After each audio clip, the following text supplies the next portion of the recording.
Hey everyone, Meet Kevin here. I brought a Don't Sue Me Bro mug because we're about to have a very interesting discussion about politics. And politics can be very funny. You all know that I like to consider myself a rock. I ask questions and I just want to hear perspective. That's it. So we're going to be as in the middle as absolutely possible. And here we are going to be talking to Lauren Southern, a filmmaker and author.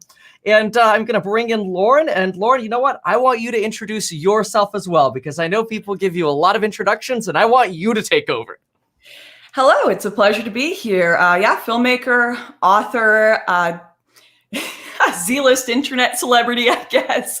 People call me a lot of things. Of course, I'm considered rather controversial on the internet. There are a lot of different names people would call me, many of which I don't identify with myself, but I do appreciate, regardless of that, you having me on here to chat and discuss the world as it is right now, rather than just put words in my mouth and cut me out of context, like what happens far too often.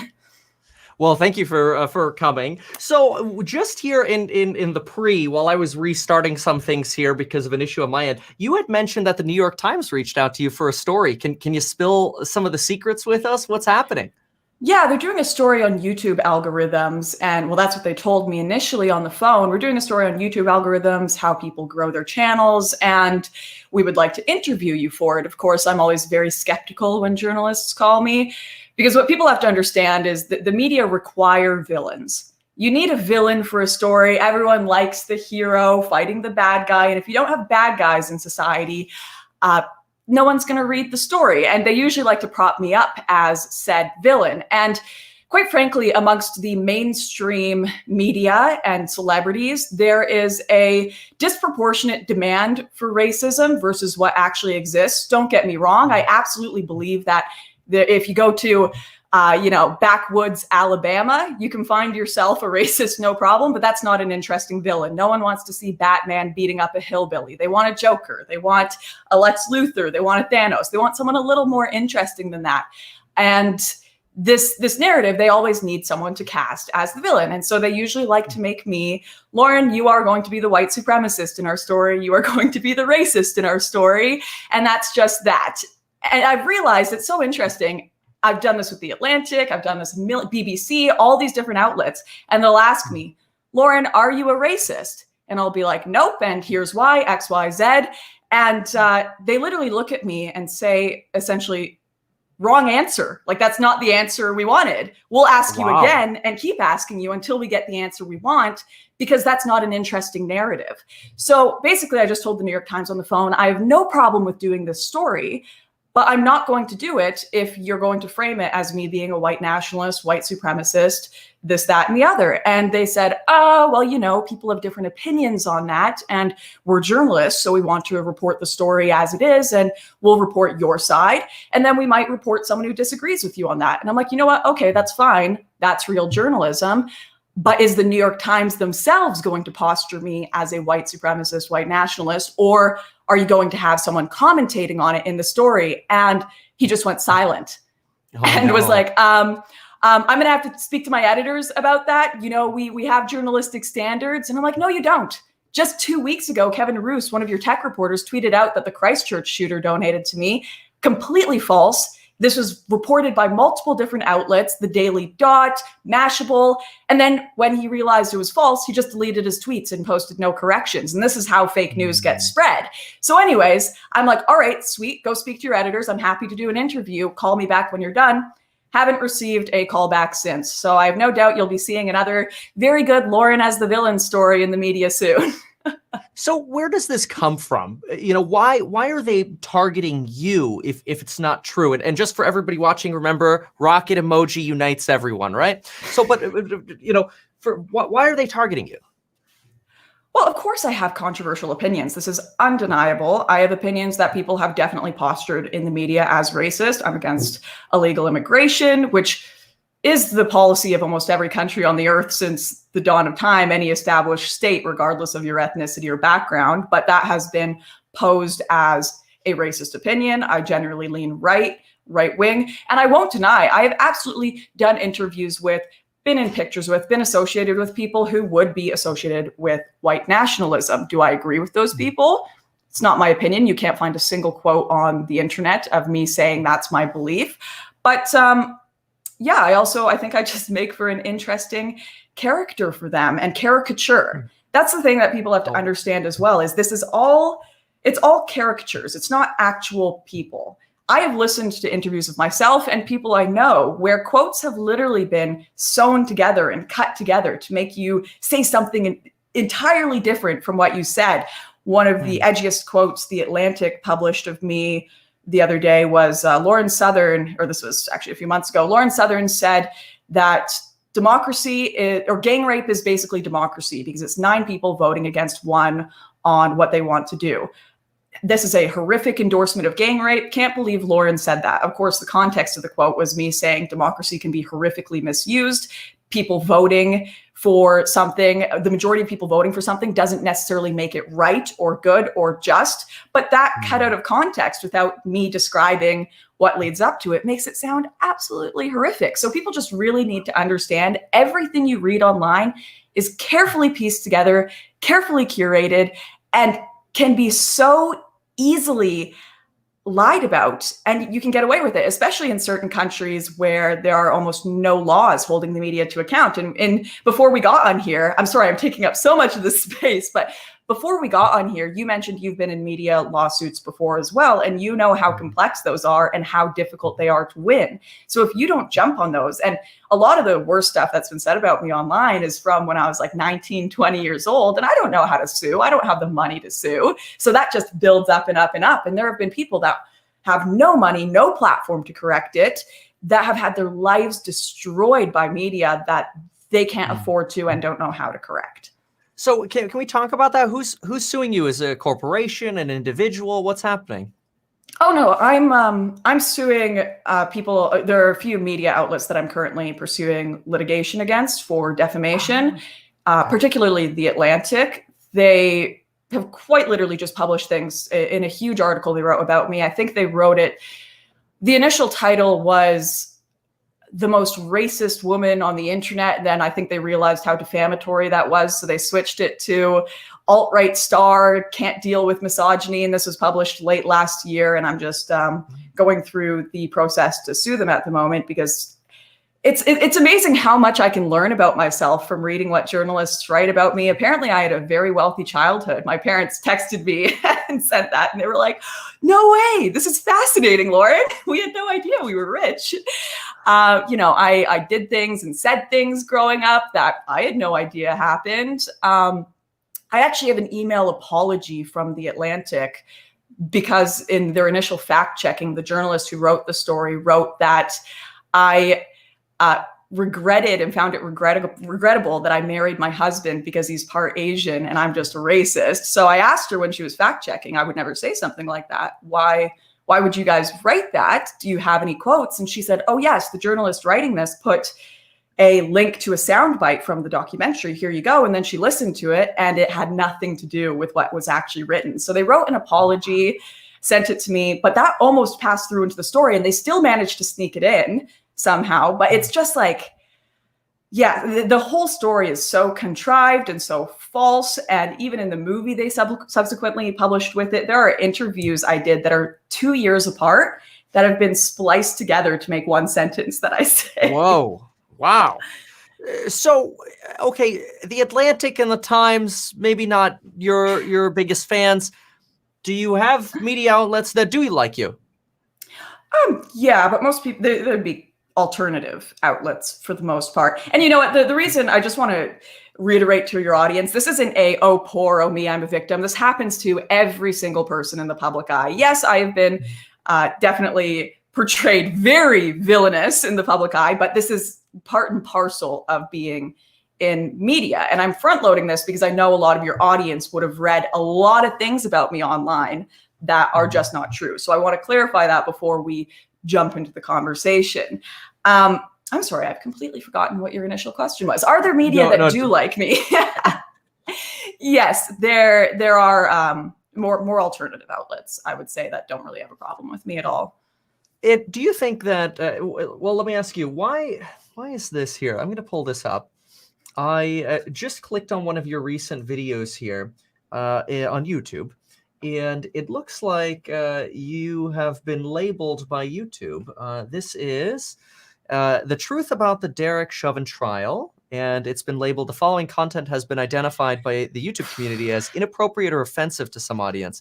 And then I have to press this button, I understand and wish to proceed to actually watch your video, which if I do that here, then the video loads and here you are. Well, what's happening here?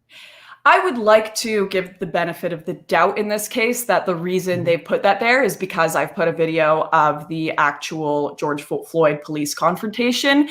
But there have absolutely been videos that I've just had completely taken off of YouTube, disappeared forever. I made one where I was criticizing pride parades, just saying that, you know, I actually think expressing the idea of gay rights as just being this entire sexual movement and, you know, sponsored by TD Bank and everything, I just don't think it's a good look when most people who are gay just want, you know, they just want their right to live their lives and not be, they don't want their entire identity to the public who may be questioning what their motive is to be, hey, this is a giant sex show with giant dildo balloons. Like that's who you have sex with, and that sexual part of your identity, I don't think should be the primary focus of a parade on people's rights. But anyways, I did a video on that years ago, and it was just completely removed by YouTube, deemed too offensive. And so you've been dealing with censorship for a while, and then maybe even it sounds like a sort of definition in the public eye. I mean, even I think you've mentioned you've had issues with Wikipedia publishing misleading bylines. That's a very interesting one that I think people should understand. Is a lot of people will say if someone lies about you online, you can just sue them. You can just go ahead and, you know, get the truth corrected, go get your bill, get your money. That is just not the case with YouTube. It is protected under Section 230, which means it is a platform, not a publisher. So they are not responsible for what is put on their website. It is the people who publish on their website, so all the editors who are responsible for it. Now, the problem with Wikipedia is your page could be edited by thousands of people, and usually is. So if your page is defamatory, one defamatory sentence could literally be the combined effort of 20 different people editing under different usernames in different countries. So you try to sue that person, you have to first go and get a Norwich agreement to ask Wikipedia to give you access to their actual details and IP information to find out who they are. Then you have to do that for hundreds of some odd people. Then all those people may be in different countries, and getting legal representation in all those different countries is going to be a challenge. And then you actually have to sue them for defamation, even though they were only part of one part of a sentence or one part of another sentence. All of that, literally only a billionaire could do that. Only a multimillionaire billionaire could pursue that. I think it gets even one step worse, because I'm pretty sure with defamation, even if somebody defamed you, you'd have to prove that that defamation caused you monetary loss. So now you have to go another step further. And how are you supposed to link that one sentence led to some monetary loss? Precisely. Luckily, that's not necessarily the case in every single country. But here it is. No, America, it definitely is. Yeah. Where I find the biggest problem with lying media is in America. It's so funny that they talk in the States about all of the problems with foreign press and foreign influence and, you know, what are the Russians and the Chinese up to? Not that I haven't criticized that to an extent, but come on, the Americans have their little grubby hands in everything. Their media are influencing every country. Their media are so unfair and unregulated and lie all the time and are just allowed to say whatever they want. The media go and try to influence elections in different countries all the time. It's absolutely crazy. I really think the media need to be held account in America. And some people may say, Lauren, that's suppressing the press. That how could you support that? This is ruining people's lives. And I'm not even necessarily talking about myself. I've survived. I'm fine. I've found a way to laugh it off ish and go get a lawyer. But for example, there's a Polish couple. I would have to find the exact outlets which published this, but there was a big crash that happened in Poland. It was a couple that were driving a sled for Christmas. It was like a Santa themed thing, and they crashed into a wall. A Polish photographer took a photo of it, and it was like a tragedy. The horse got out of control. It got spooked. What ended up happening is English media kind of clickbait site found this photo of a Polish man dressed as Santa Claus in a crash, sprawled all over the ground, and thought this is going to make for a great photo for a headline. So he invented an entire story for this clickbait site. Drunk couple goes through town and terrorizes people, crashes into a wall, just making this couple look like they were absolutely endangering people. There you go, you found it. And what happened is that clickbait site eventually got picked up by the Daily Mail. They got picked up by the Metro. They got picked up by all these different outlets who republished the story. And the story literally invented quotes from the photographer who took the photo. They looked up local people in the town and found the police officer. They found people who owned stores, had made up quotes for all of them and built a whole narrative around it. And what happened is everyone thought that this photographer went to the press, lied about them, ruined their business by saying they were drunk. And then the drunk, allegedly lied about drunk couple, lost a ton of business because people thought they were irresponsible. And in Poland, there are serious laws around journalism and having to get signed releases if you want quotes from people. So no one believed them that the story was fake. The guy who took the photo, who everyone thought lied about the couple, didn't leave his house for years. He went into a deep depression, got really sick from this, just destroyed his life. The couple's business were destroyed. And they still haven't managed to get the article taken down from some of these sites because they'll just republish stories like what happened to me with Kevin Roos at the New York Times and Mashable and the Daily Dot.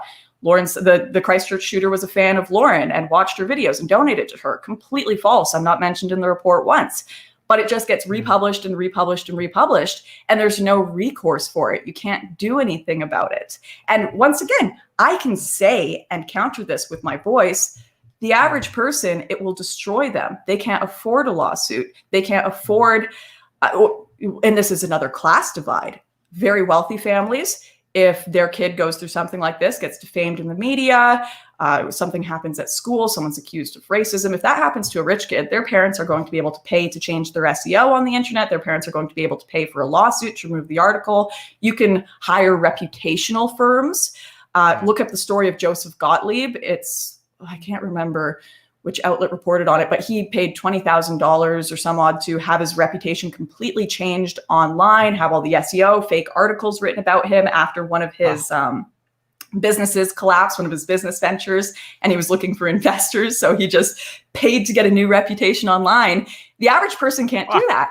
If they're lied about on the internet, their life is over. They'll never be able to get a proper job again. They'll never be able to work in certain spheres. It's really, really tragic. And because of that, I really think the media need to be reeled in and held for account to account for what they do to people.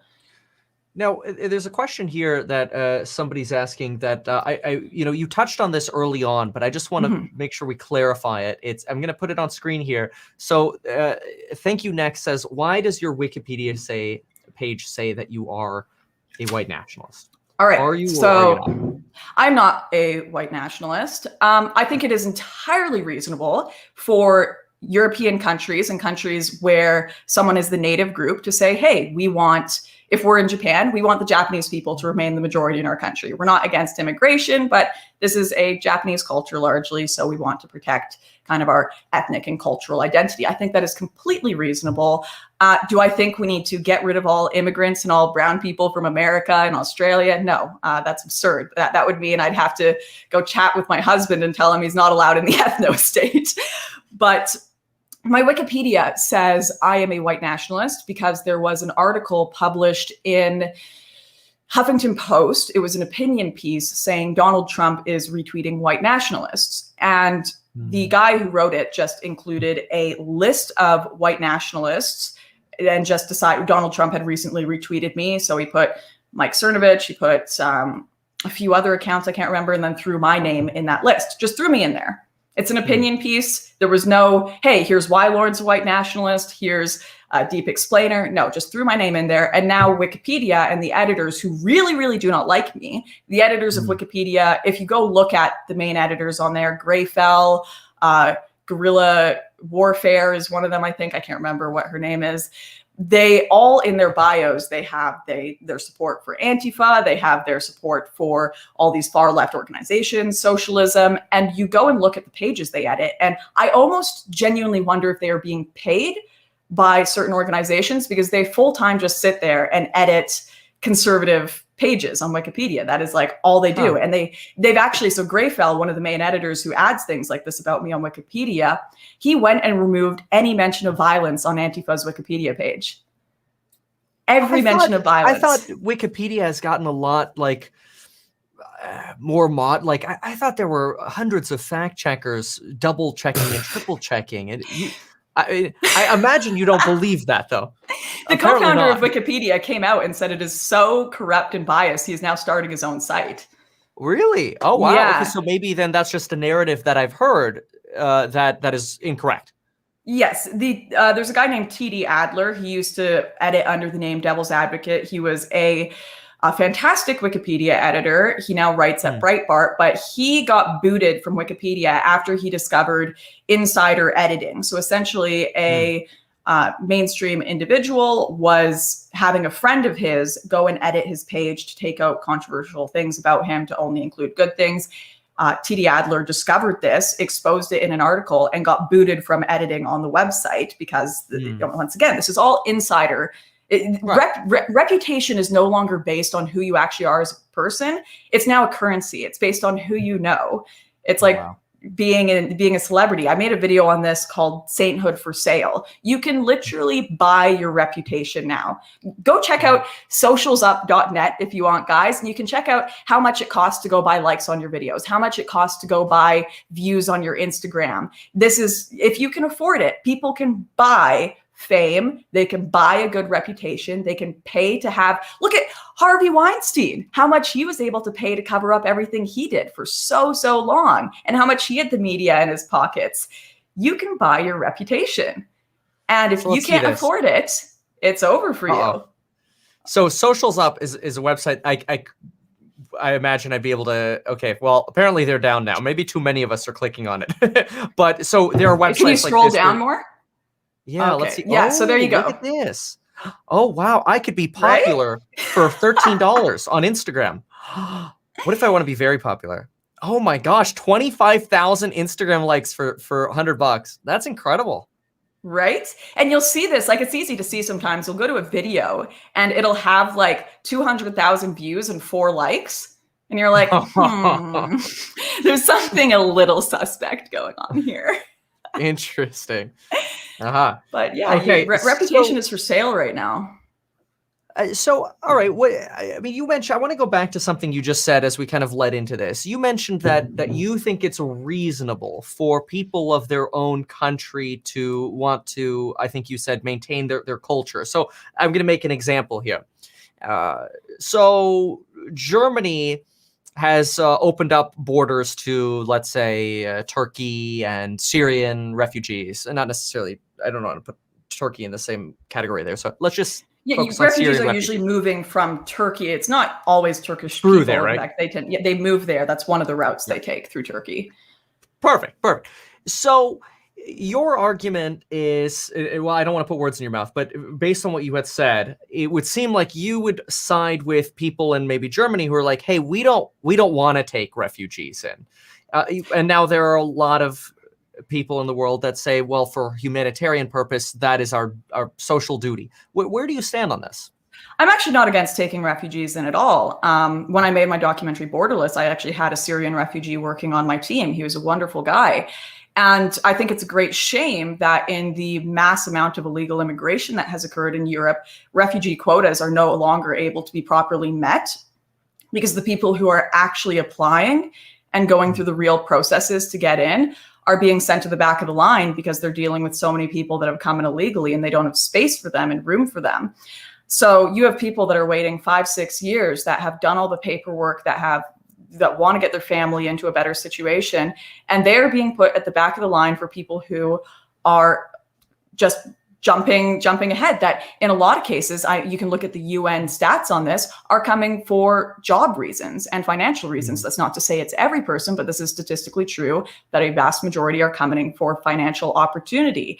And I have spent a lot of time in these camps. I have spent a lot of time on the streets of Paris by Porte de la Chapelle, where one of the main entries for migrants is. And it is not a good situation for anyone there. No one is happy. No one wants to sleep on the street because they threw away their passport, have no social insurance number, have no way of getting a job. All of the hotels are filled because so many people have showed up. They've spent all of their money paying a human trafficker who promised them paradise in Europe to get there, just to find they're now sleeping under a bridge in freezing cold Paris.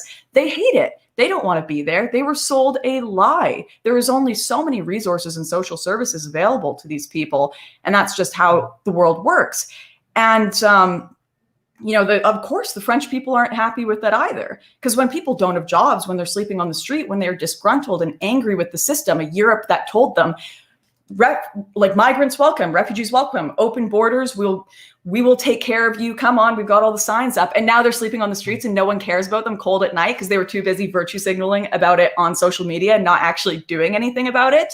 They are pissed off and they are rioting. People can go check it out right now. The streets of Paris by Porte de la Chapelle, riots happening all the time, and high crime. And understandably, a bunch of young, disgruntled men that have been lied to, that have no opportunity in life anymore, they are going to commit crime. And is that good for the people that were living there? The native French, the French that of all backgrounds that have been living there for ages, born there, that now have to deal with disgruntled criminals in their streets because a bunch of people said we shouldn't have borders or vetting, and human traffickers who lied to them saying this was going to be a paradise. Not good for anyone. No one is happy. I spoke to people on the streets of France, migrants, that said, I wish I didn't throw my passport out because I want to go back home.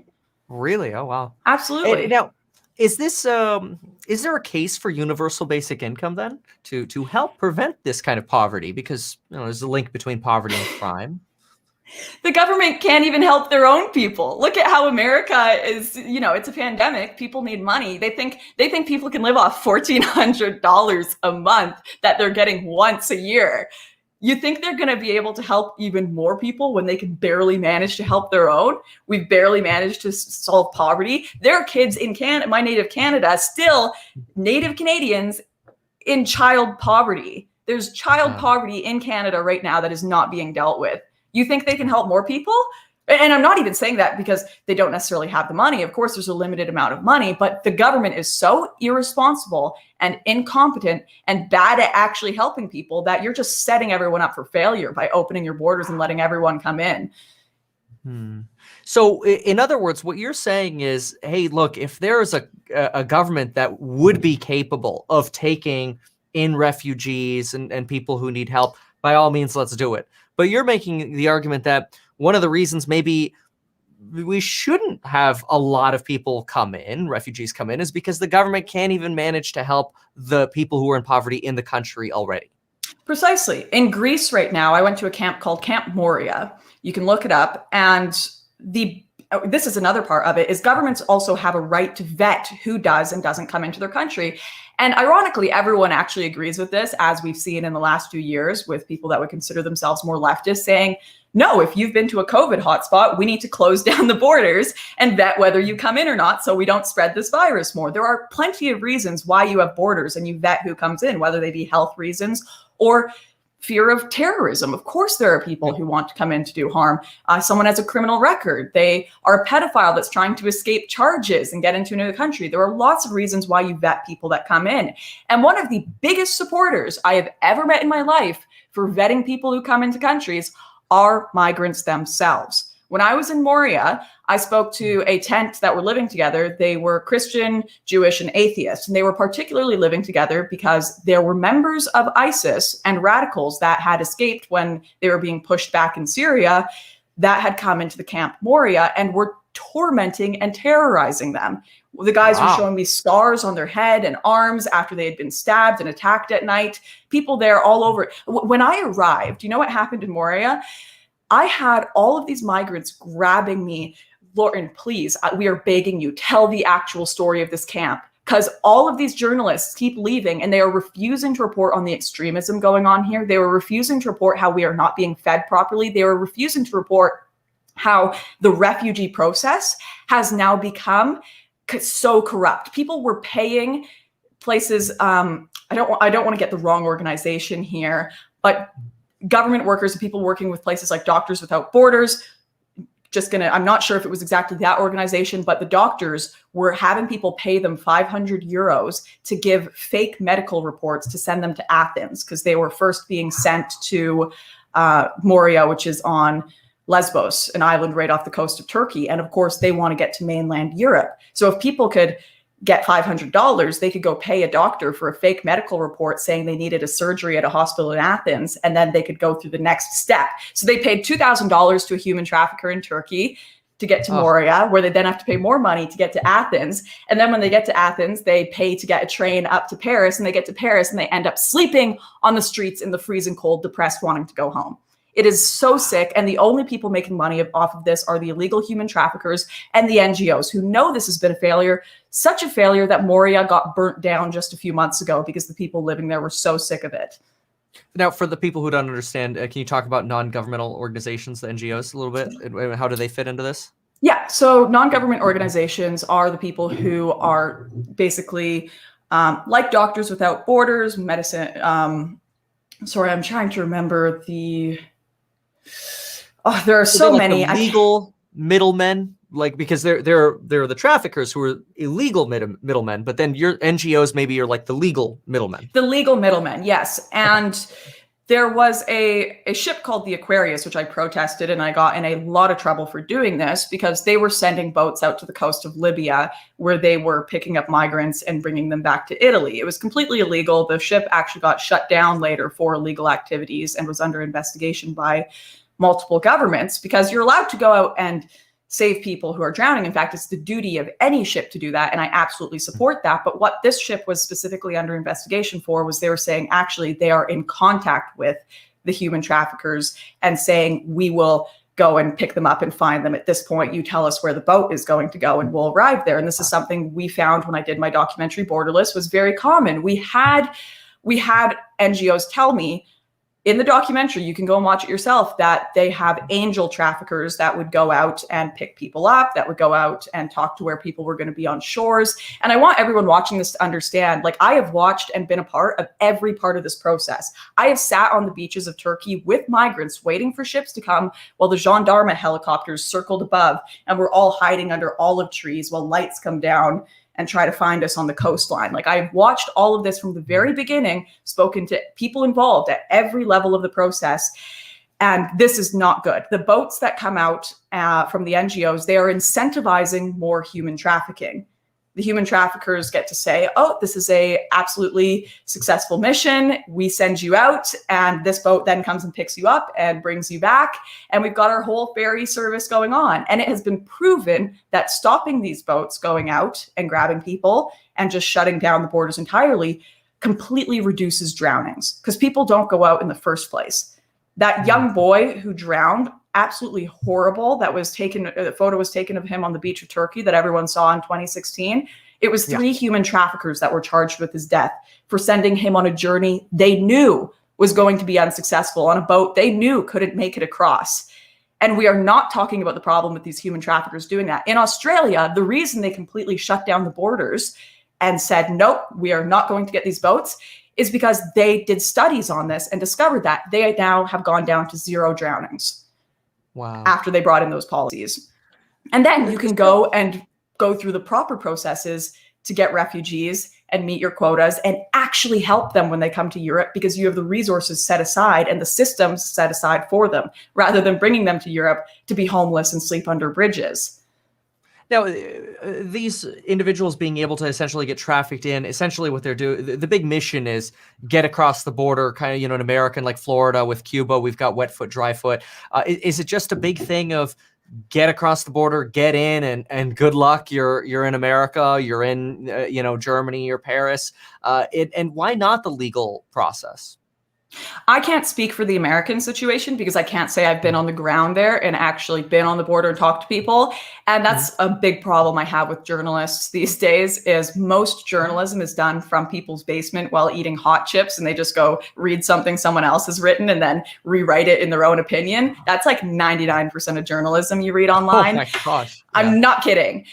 So I really am happy to comment on the European situation because, like I said, I have been to Morocco. I have been to the caves where all of the men hide before they go out to the ships. You know, when they ship them out. So they have all these different middlemen and kind of gang leaders that work to traffic people over. They have different package deals you can get. You can pay like $2,000 for a basic trip to get across to Europe. And by the way, like I hope people understand the people who actually really need the help that are completely impoverished, that their house has been blown up by a missile and they have nothing. They can't afford these trips.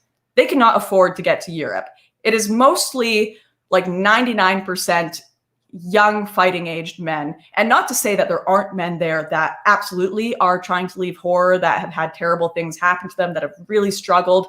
And I really sympathize with them because they totally think they're going to pursue a new life and just build something better for themselves.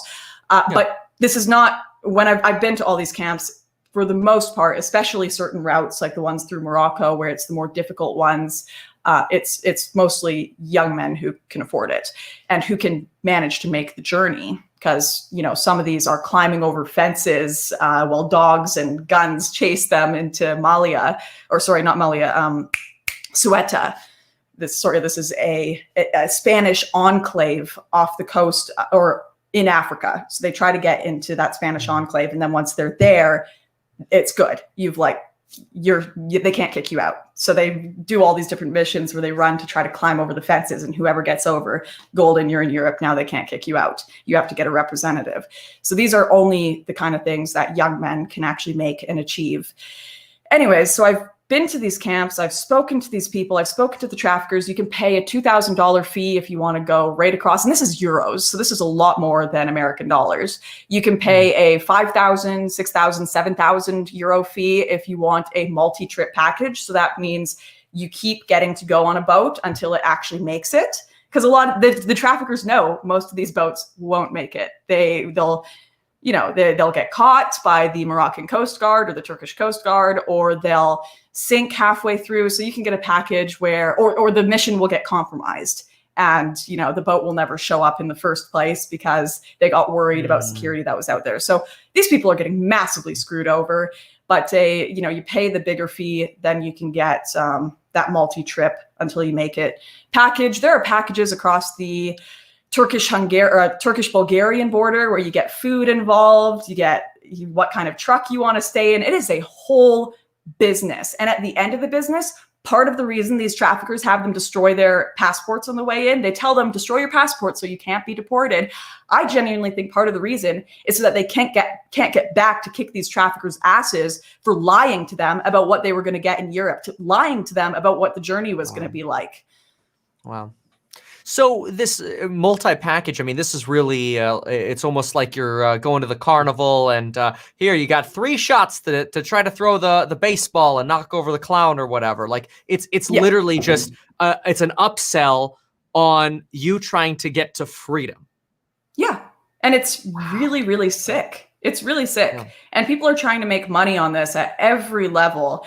So this was one thing that we discovered. I'm going to have to quickly look up their name. This was in 2018 and 2019 that I was filming my film Borderless, which people can go and check out. Mm-hmm. But there was an NGO that we discovered working in. Sorry, I'm just opening the link now. Yeah, no, while you're pulling that up, you mentioned there were ISIS in this particular camp in Moria. Did you ever get to speak to any of those alleged folks? No, I did not. You can go watch the video on my YouTube channel, Christians and Atheists Being Persecuted in Moria Camp. It was published in, may have been late 2018, I think, or early 2019. But this is not disputed. This has been proven. Police reports, of course, in these groups, there are members of ISIS and people who have sympathies with them. There's been lots of legitimate data showing that there are individuals with sympathies towards ISIS within the groups coming into Europe. Now, I know people, I've just checked out the comment section and they're like, this is just anti-refugee propaganda. No, it's not. If you are a genuine refugee that wants to come to Europe, you are infuriated with how it's going right now. These people are infuriated. They've burnt down the camps in Moria because they hate it so much. They hate that people who are not refugees are being let in. They hate that they are being lied to about what they're going to get in Europe. They hate that the government has no proper system to help them. And these NGOs are so corrupt that they are joining in the system with the human traffickers to charge them to get their way to freedom. So it's just absolute madness going on right now. Are you seeing, or I don't know if it was as popular at the time you were filming these documentaries, are you seeing a lot of refugees coming with any of the savings they have in Bitcoin or cryptocurrencies? Not that I've seen. I couldn't say. That was not a question we were asking at the time, certainly. So talk to us about Bitcoin under this bridge here.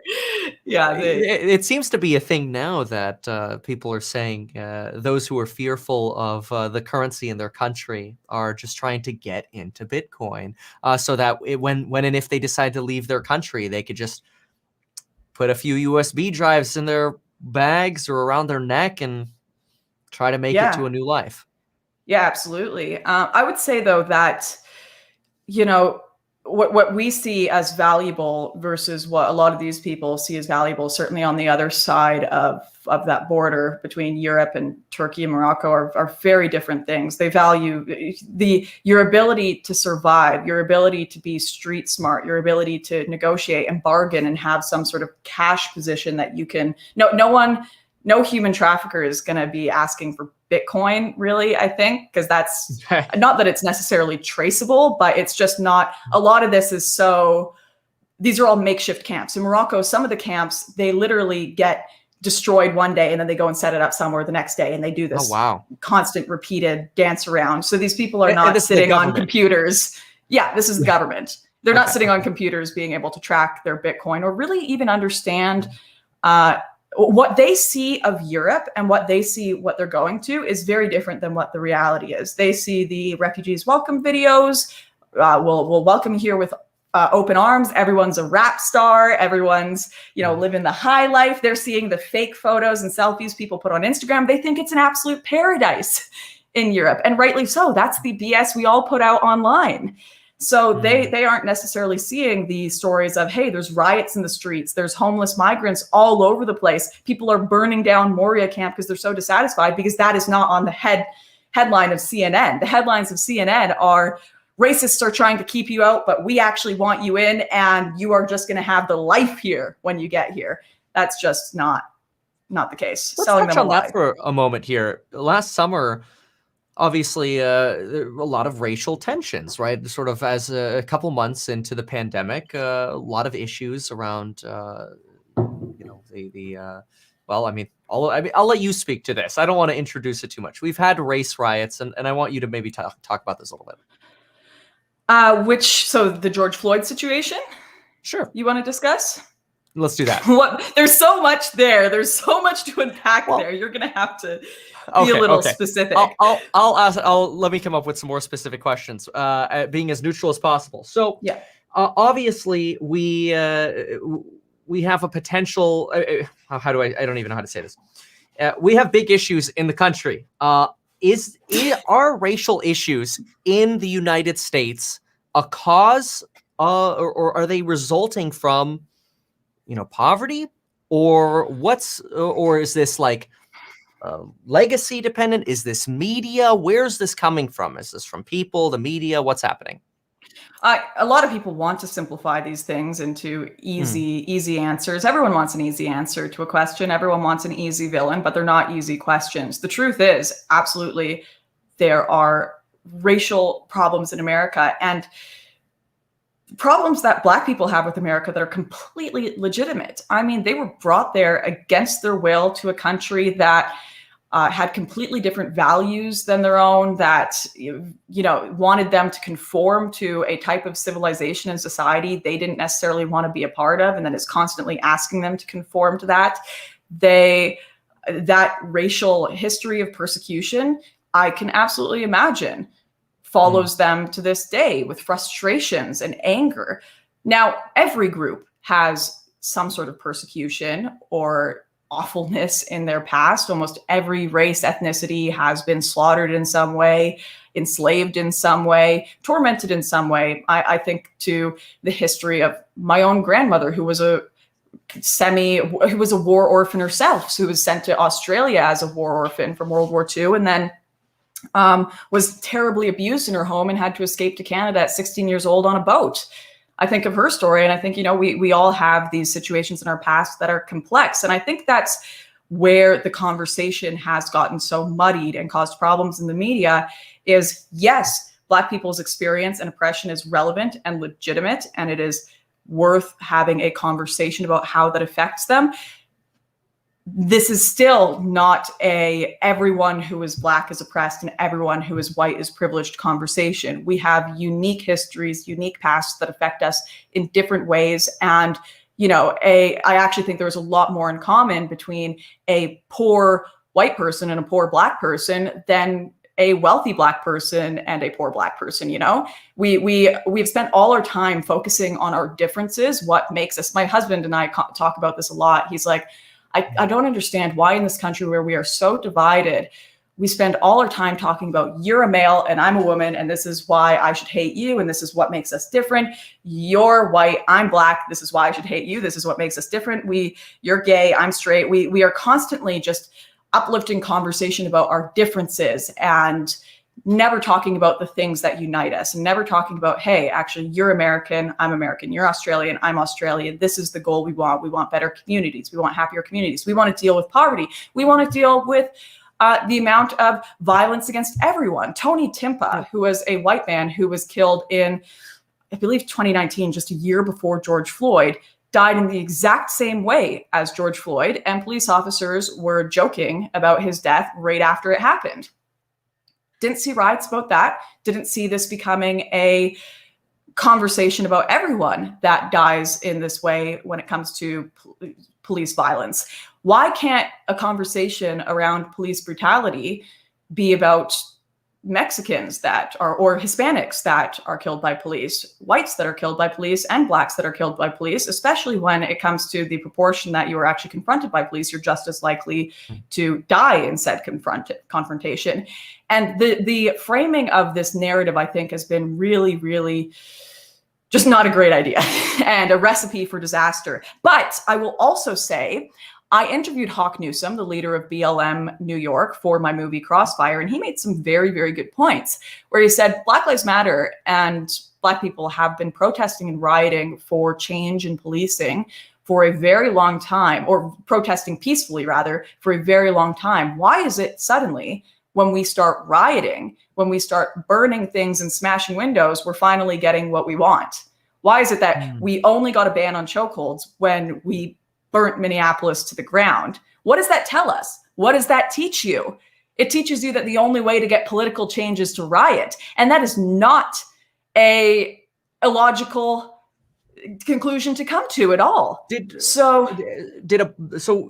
this Black Lives Matter individual mention that they were they purposefully causing fires, or because there's been a lot of narrative around Black Lives Matter, the actual individuals want to be as peaceful as possible, and then you get other people come in under that guise and commit crime or fires or something. Can you expand on that? Well, I think the way he was expressing it is he said we've gotten to such a point of frustration that, if we don't get what we want, we will burn this shit down. And if you don't allow for peaceful revolution, then violence is inevitable. And that's actually something you'll hear from the right as well. If you don't allow for a peaceful revolution, for peaceful reform of the government, then violence is inevitable. And I think what has happened is there has been a precedent of violence set where you act violent, you burn a city down, great. You now get bans on chokeholds. You now get the president and vice president and celebrities and all of these people talking about your cause. You now get media defending you and saying, actually, this is okay. There's a reason this is happening.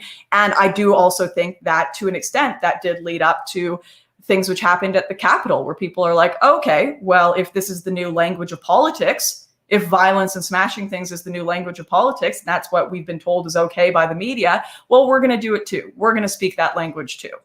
It's a really dangerous precedent to set.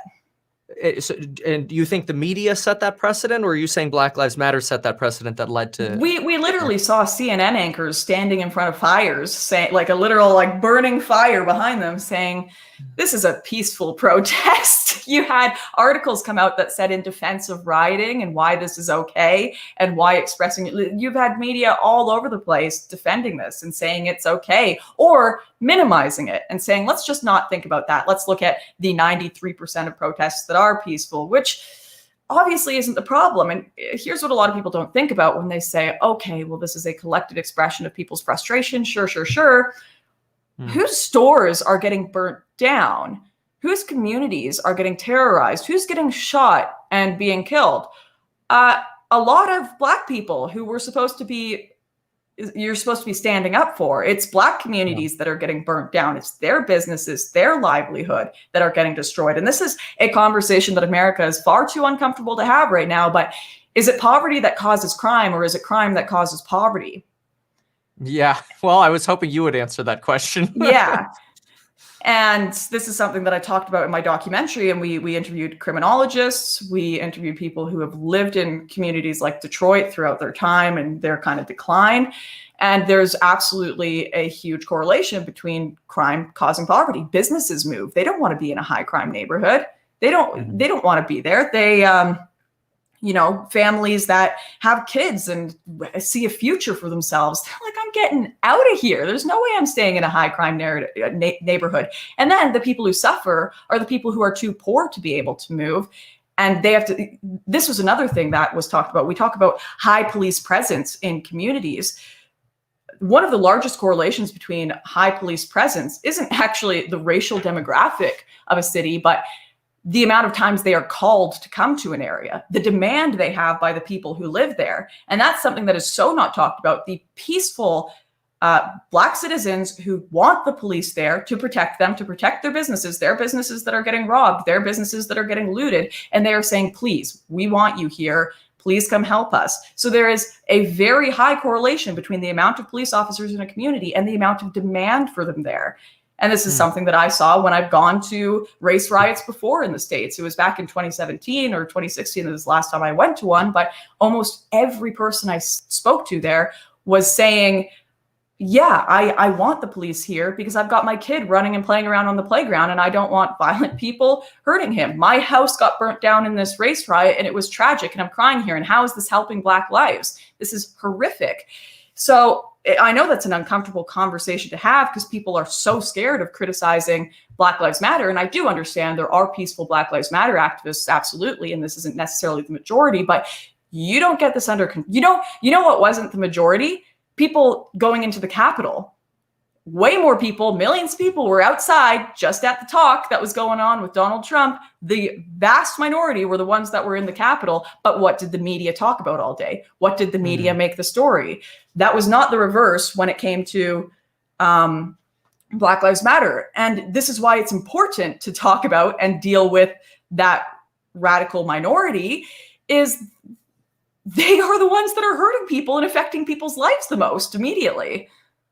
Well, I got to ask you, so, I mean, what's the media to do? And on one hand, you said the media is focusing on the minority, but then on the other hand, you also did say that the minority that's causing the fires and the damage is the one that's getting its voice heard, and therefore they're creating change. So in some way, you're kind of like, you had mentioned, you interviewed the Black Lives Matter person who's like, well, this is what it comes to. This is how we get our voices heard. So is it wrong that, I mean, are you essentially saying that, hey, look, if the media is going to focus on the crime, then in order to get change through, there has to be more crime or there has to be more of these riots? Is that what you're saying? Well, what I'm saying, okay, I quickly want to touch on something, and this has to do with the media as well, because I just saw someone in your comments section say nobody's house was burnt down. This is the problem with the media, is when they don't report on these things, people don't realize that people are suffering. People don't realize that people's businesses are being destroyed. You can say nobody's house was burnt down, but I have video evidence in my documentary Crossfire talking to Indian shop owners who had his entire business burnt to the ground. This was a common thing happening all throughout 2020.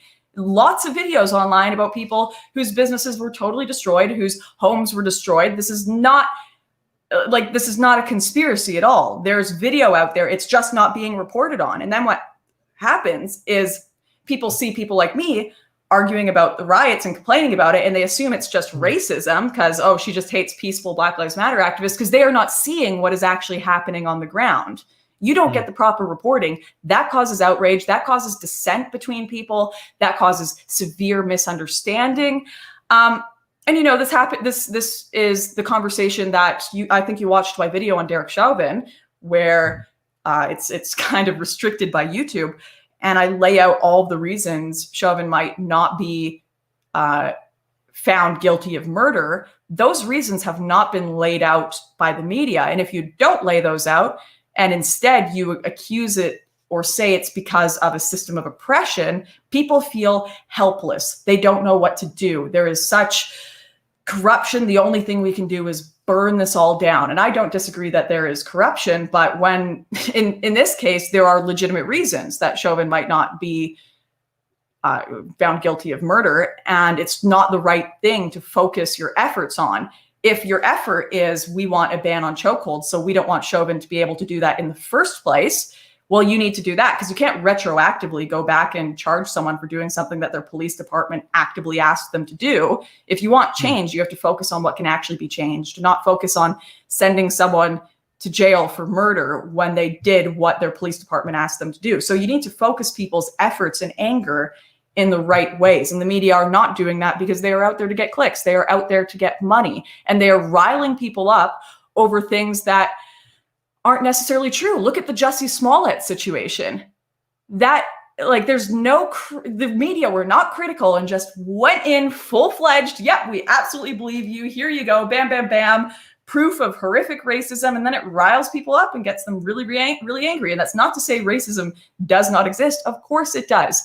But the fact that people are trying to contrive it because they want to get clicks is really, really sick, and a slap in the face to people who have actually experienced racism, and makes people not believe them when they say they have. You can't deal with real problems if you're dealing with invented ones.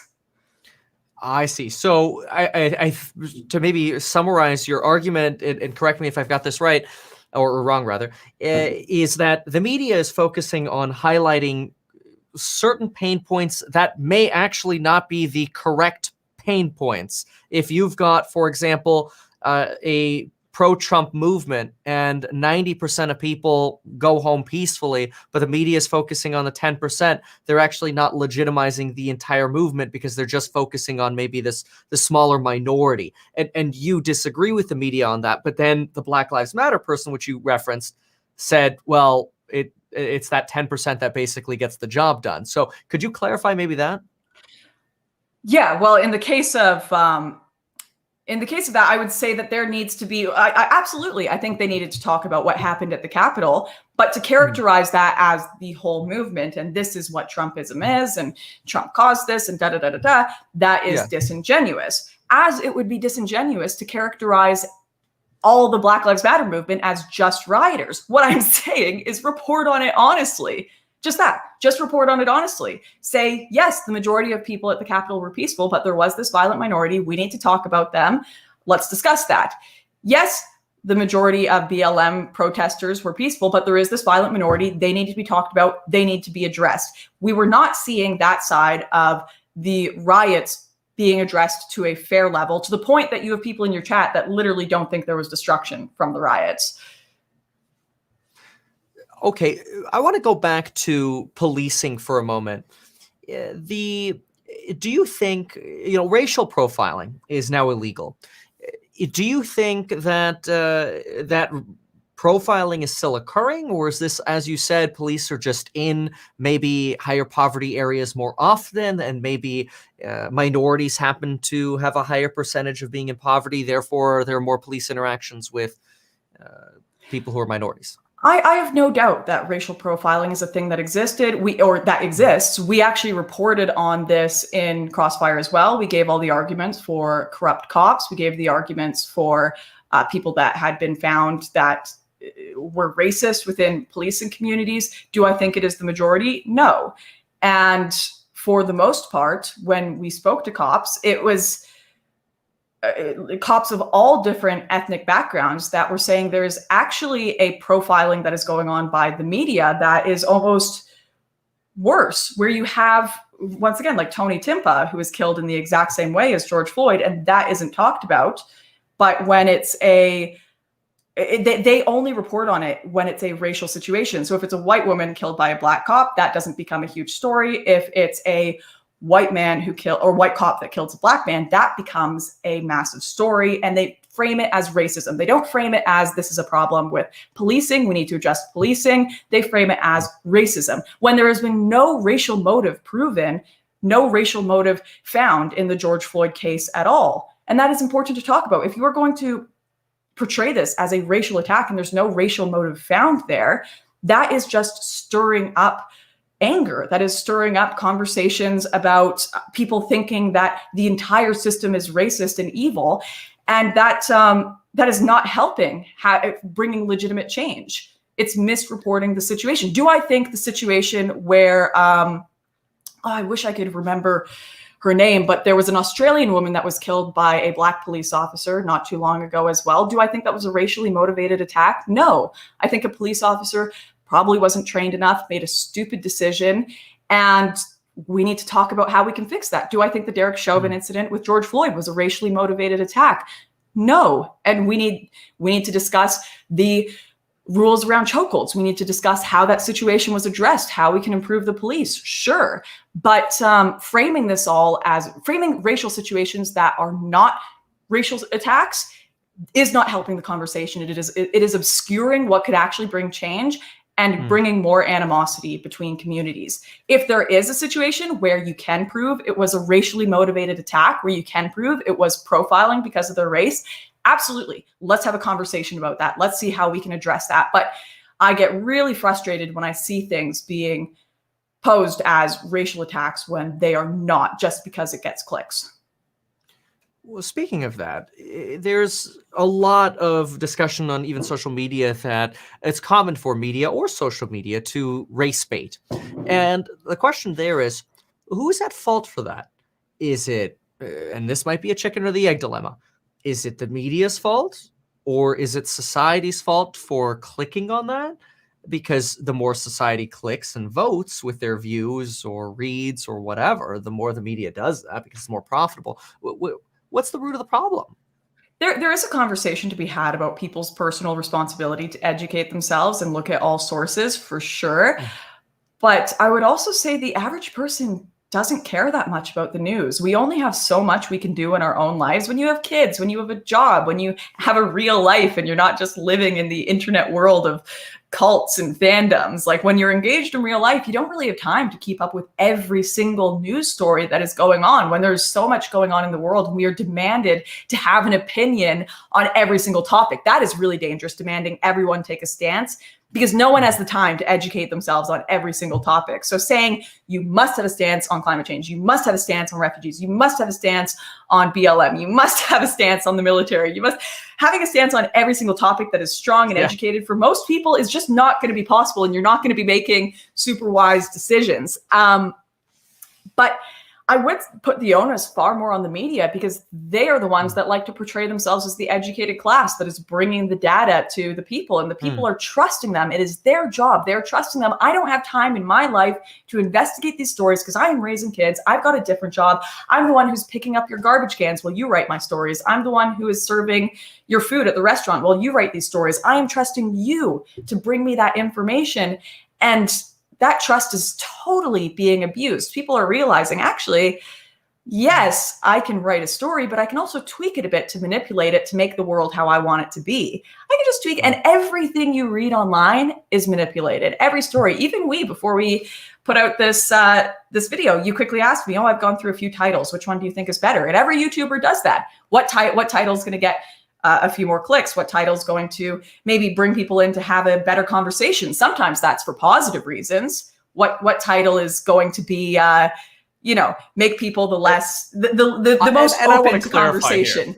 I had to ask because you have very vocally been upset about how people have defined and introduced you. So in fairness, I'm just saying, absolutely. No, I think that was a good thing. And I think there are good ways but we all think about how we portray everything we put online. And not everyone is a good actor when they do that. So what I'm saying is every word you read in a sentence, every picture that people decide to put in an article is carefully selected.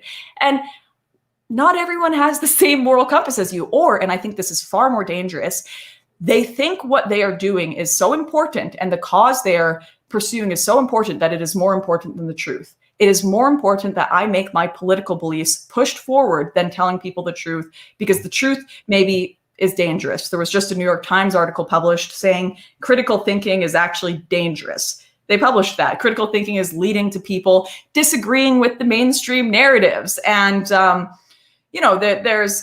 there's definitely a conversation to be had about people falling down rabbit holes and going into more conspiracy-oriented spaces that are untrue, like QAnon and stuff. But man, there are so many people that have just given up, so many journalists that have given up any sense of objectivity and are using their platform as a tool to push their politics, that people really can't have the leisure anymore to just trust them. They have to look into it themselves. They have to read multiple sites if they want to get the truth. And I wouldn't even ask anyone here to 100% believe me. Don't. Look into what I say. Watch my documentaries. Read what people have to say against me. Then compare it to what you actually see. Everyone has an angle. Everyone does. So what you're saying is people should not only watch CNN or only watch Fox. Yeah, absolutely. And people will assume like, oh, Lauren, she's just all right wing. She's a right wing shill. And no. Question Republicans, question Fox News, question what you see on there. I've seen things published on the right that I'm like, I know that is untrue. I know it's politically convenient for you to say that, but come on now. Come on now. I want you to respond to this statement. Yeah. Poverty causes crime, not race. Poverty causes crime, not race. I just said I think crime causes poverty, and there are areas of America that are higher crime. There are so many factors here. I couldn't say that. No, I don't think your race makes you a criminal. No. And I've never said that. I don't agree with people who think that. We all have our own personal choices we make in life. There are amazing people I've met of all different backgrounds. A lot of the police officers I interviewed for my movie were Black. Do you think they want to commit crime? No, they want to stop it. Race does not determine whether you are a criminal or not. Are there biological factors? There are factors that make you, whatever race you are, have less inhibition with risk taking, no matter what race you are. That is a real thing that is linked to crime. If you have less inhibition to risk taking. I haven't heard of that. What does that mean? So some people have a gene that makes them less likely or more likely to take risks. That's just a thing. And it's found to be very common in criminals. Once again, that is not something that is attributed to a certain race, but there are biological factors that you can inherit from your parents that will make you more likely to. That doesn't mean you will. Maybe you'll go decide to be a base jumper instead because you like taking risks, but not necessarily a criminal. Gotcha. But there are factors that are linked to crime. There are biological factors that are linked to crime, and they vary between all different races. You're never going to find one race that has no criminals. That's absurd. So you mentioned then crime causes poverty is the argument that you're making.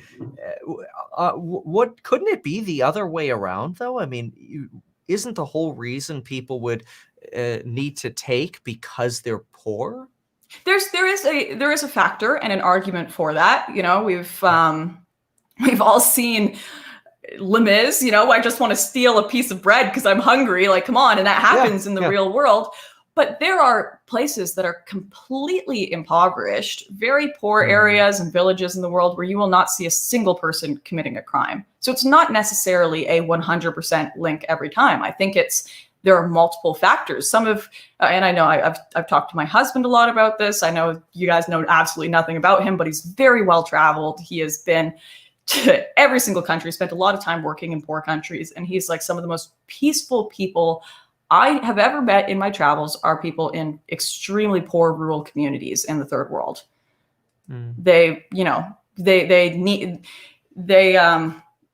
have no other needs. You know, they just, of course they have needs, but they don't see them as taking them. They're happy. They're happier than people in the Western world with their rice and their hut. And they don't want to take, they don't have this same sort of like, I can't be happy unless I steal until I get a Lamborghini. They don't have that motivation. Right. Their motivation is something entirely different, community and, you know, building up their soul and their spirit.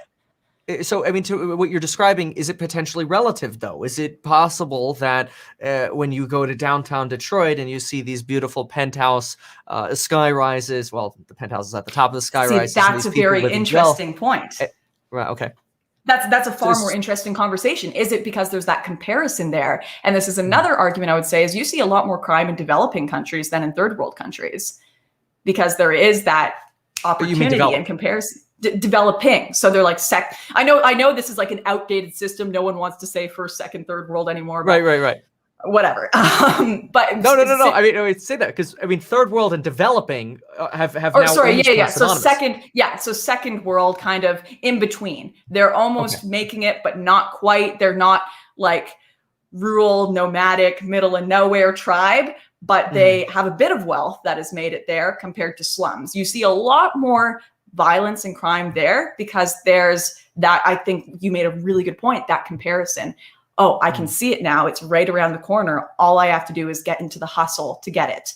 And it changes that mindset of I am happy with my little community. This is what I know, my people, this is what brings me happiness. Oh, but now I see my neighbor with a Lamborghini and I kind of want that. And this is something that is just psychologically programmed in every single person. They did a test. If we give two groups of people, one group we send home with just a t-shirt, the other group we give them a choice between two t-shirts. Would you like the green one or the red one? Then we interview them after, are you happy with what you've got? The people who were just given the one t-shirt are significantly happier than the people who had to choose, because the people who had to choose were always thinking, what if I could have had the other one? Did I make a mistake? Whenever there's a comparison, it always makes us less happy. This is something in relationships too. They've found having more options for partners, and this is what I'm doing my current film on, and we interviewed psychologists, people who worked on the Tinder app, people who built Hinge. They have found having more options make people less happy because they're always thinking about, this person's pretty good, but maybe I could find someone better. Maybe I could pursue the next best thing. So people are much happier when they have nothing to compare it to. So I think that was a fascinating point you made there. Is it actually just that comparison that causes the disappointment? And I would have to agree with that. Who isn't jealous when they see a multimillionaire when they're struggling and hustling every single day? And in some cases, they're like, I know I'm working harder. I know I'm providing more value than this person is. And they just have it. Of course, that causes frustration. I mean, I think that in an interesting way, it almost goes back to the Bible where comparison is the theft of joy. What I like to call the toxicity of relativity. The more you compare yourself to others, the crappier you feel about yourself. And the same is true. I mean, it's probably, I can't say it's worse because social media, but there are way worse things than social media. But social media is an easy way for people to compare themselves, likes, subscribers, and all this. And it's toxic. You just make yourself feel worse about yourself when you compare yourself. So on this comparison note, is then potentially crime in developed countries like the United States caused by the wealth gap, which was honestly perpetuated in this last pandemic? I think that is a far more legitimate point than the idea that poverty just causes crime. Absolutely. Having a gap there and a comparison. I saw this definitely when I was in South Africa as well. A lot of the frustration and anger towards the Boer and the white population in South Africa came from people saying, we are the native people here, and yet they hoard the wealth. They have all the wealth, and we are sitting poor and working on their farms. Of course, that does not excuse the horrific farm murders I was investigating there. But that was absolutely a huge factor, is that wealth gap. And it's a factor in every country that you see it, where that frustration, and that happens within our own lives, as you mentioned, with seeing people on Twitter and Instagram and making us upset. I have unfollowed people because they make me unhappy when I see them on social media. Wow. By comparison, I want to ask about that as a tangent here. Because they're in the same space as you, or because no, they I said would something you say don't agree with? If like they're super wealthy or something, and I'm like, this just isn't healthy for me to look at. You know, like I am happy, like here's my but new I watch. know, yeah, I know this isn't good for me. And I think this, people can say, oh, you're a jealous person, but this is something we all experience psychologically. You can pretend you don't get jealous, but we all do. So I try to make decisions for myself to ensure I keep that to a minimum and focus on what I have and focus on being happy with my family, my little camping trips, you know, my world, and not focusing on other people's. And you know what? I will say the people that I unfollow are people I don't know. If I know someone and they're my friend, I actually have a connection there where I can be happy for them when they succeed. That's my friend. If it's someone I don't know, it's like, why am I just stalking this person's life to see what nice watch they bought? Why am I doing that? There's no personal connection there. Have you found and I don't know, how many collaborations you might do in social media, but have you ever found any issues collaborating with people on social media and then almost like a rivalry forming out of that? Have you ever had that? There is absolutely rivalries. You see it in every political community. I've tried to back away from having a specific political community. Of course, people would put me on the right wing, but when I was younger and I got into the right wing conservative circles, you could have a clique and you could make them your whole world, and you could make them like every person you spoke to and be involved in that drama all the time. And there's definitely a vibe that there is only a certain amount of the pie of views and clicks and financial support, and if we can, we will kick you out so we can have that majority of the pie. That's absolutely something that exists, and that's happened to me. I've had people like kick me out of their groups, spread lies about me, fake articles, rumors, for the sake of kicking me out of a community so that I no longer have a piece of what they perceive of as the support pie. I don't like to see it that way. I think that's a very unhealthy way of viewing the world. And I know that exists in all political communities. I see the rivalries all over the place. And that's why I think it is so dangerous to partake in politics for the sake of politics and to think your political community is your friend group. They're not. Yeah. There are some people that you kind of agree with on how to make the world a better place. But if you make the right wing, they are my friends and they are my identity, and I am partaking in politics for the cause of the right wing. Once your cause is about politics and no longer about people, you have forgotten the point of it, and you are going to make some severe, severe mistakes.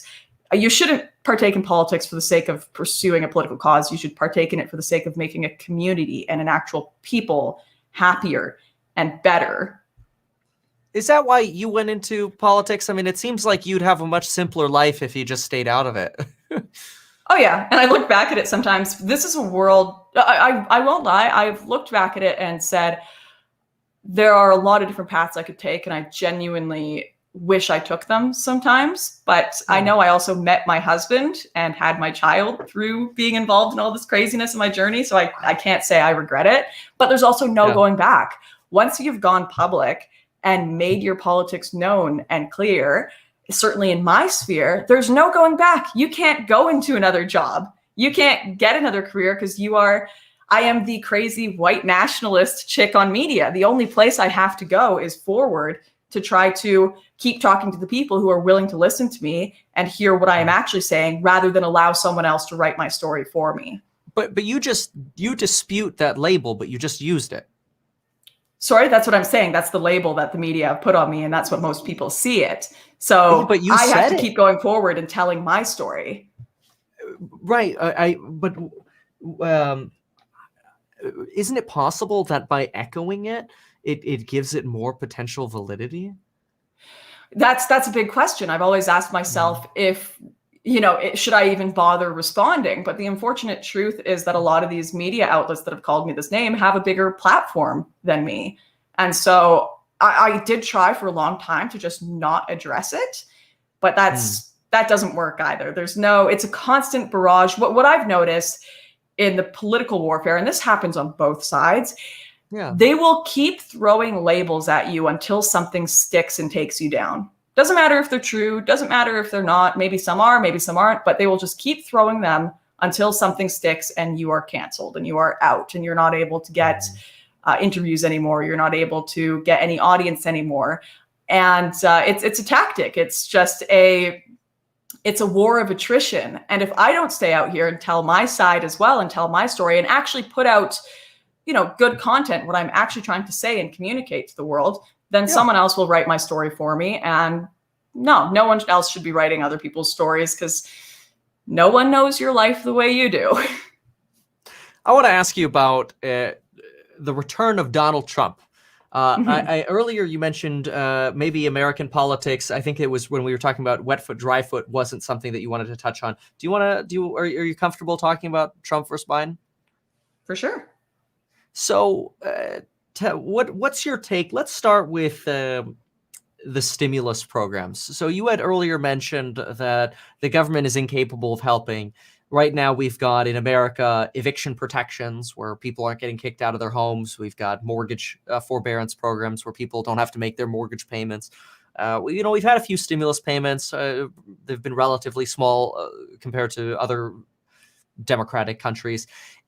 We've had unemployment support that has been pretty decent. What's your take on these programs? Are Republicans right for opposing these, or are Democrats right for pushing them through? What's your take there? We'll start there. Here we go. It's another really, really complex issue. When I do want to clarify, it's not like the government is incapable of doing anything. And this is where I think people also get me wrong, is I actually do support some government programs. I think I'm in Australia right now, and I think the socialized healthcare here is pretty good. And I'm kind of happy we have it. And when it comes to the government programs, though, especially when it comes to tinkering with the economy, there's going to be effects all over the place. I know someone who owns properties, and he's like, great, I can't make payments to my charity. He owns a charity that helps albino individuals in what's it called? I'm so sorry. You guys can go check it out. It's called Under the Same Sun, but it helps people with albinism that are being killed by witch doctors. Just horrific things. They get kicked out of their families. They get their limbs cut off. It's they really need help there because they need schooling and community. They tend to be legally blind. That's another issue that comes with albinism. And because rent is no longer being paid on his properties because all of the businesses have been shut down and they're not able to pay it, he now has had to cut down support for this charity 50%. Wow. And that is 50% of the profits that is going to a school and protections for people with albinism that are being killed for their skin color in Africa. So that's a knock-on effect. I have a friend who owns a hair salon in British Columbia who had to hire Americans to come across the border because she couldn't get Canadians to come work for her since they preferred to be on the COVID relief payments. Went to just the other day when I was out camping. This was in Canada. Just the other day when I was out camping in Australia, we went to go to a cafe and they were like, I'm sorry, we'd love to serve you, but we can't get any of our employees to come back because of the COVID relief payments that they would rather be on, which I get it. I get why people are doing that. Yeah. They're hustling. They're like, if I don't have to work, if I can work on my schooling, something else while getting these payments, that's awesome. But it affects everyone in the economy. It has impacts on everyone involved. And now they're ending job seeker here in Australia. What are these people going to do? There are businesses that are not going to survive. There are people that are not going to survive now that it's been taken away. And some of these businesses have had to greatly reduce their workforce. They can't afford to pay them. What are these people going to do? What we are seeing right now is government helping, but you're also going to see massive consequences because of this all later. We haven't even seen a fraction of the economic consequences that we're going to see from COVID 10 years from now. I would highly suggest tell me about these thoughts. Yeah. I would highly suggest people go check out the Oxfam study on the hunger virus, where they are talking about how the economic fallout from COVID, the joblessness, the lack of international trade for food and support, and the lack of money going to different countries and business is actually going to cause far more people to die of starvation than will ever die of COVID, just because of the foreign aid and foreign business shutdown going on. In fact, I'm going to quickly look it up right now to give people the exact number. Sure. Oxfam So hunger virus. In other words, the concern of this, anytime government steps in one area, they're taking away from another is what you're amplifying. Yeah, and people just we don't like to think about that money doesn't come from nowhere. It's Well, it comes from Jerome and the money printer. money printer go brrr, we'll just keep printing Right. everyone money, but then there will be nothing your money can buy, because if you're just getting money, no one's working to create things that you can buy. This is, yeah, I'm sure you talk about this a lot on your channel. I'm not an economist, but it's pretty basic stuff. But here you go. COVID-19 is deepening the hunger crisis in the world's hotspots and creating new epicenters of hunger across the globe. By the end of the year, 12,000 people per day could die from hunger linked to COVID-19. Potentially more will die from the disease itself. It says potentially, but still, the broken food system impacts all of this. It's going to really, really affect people. Right. So now, but Oxfam, they're yeah, right? It's impoverishing millions of food producers and workers, and it's breaking the food system and support. But yeah, they are a charity, so I would still, of course, they do have their motivations for what they're publishing, but I don't think it's a illegitimate conversation to say there is going to be economic fallout from this. There are going to be a lot of people that suffer, and there already are a lot of people that are suffering from losing their jobs, from not being able to support their families anymore, from their businesses collapsing, from my friend's charity that can't support these young kids with albinism. Please, if you are watching this and you want to support that, go visit underthesamesun.com, and you can help with donations for those kids, by the way. The back to Trump and Biden. So we've touched a little bit here on stimulus, and I know you're not the biggest fan of government supporting because they're incapable of doing that support. So where do you stand? I'm not against it. Wait, I'm not against it. I'm actually for the stimulus checks. I think that they are wildly miscalculated, like as if that's going to be able to support a family through a pandemic or someone through a pandemic. Okay.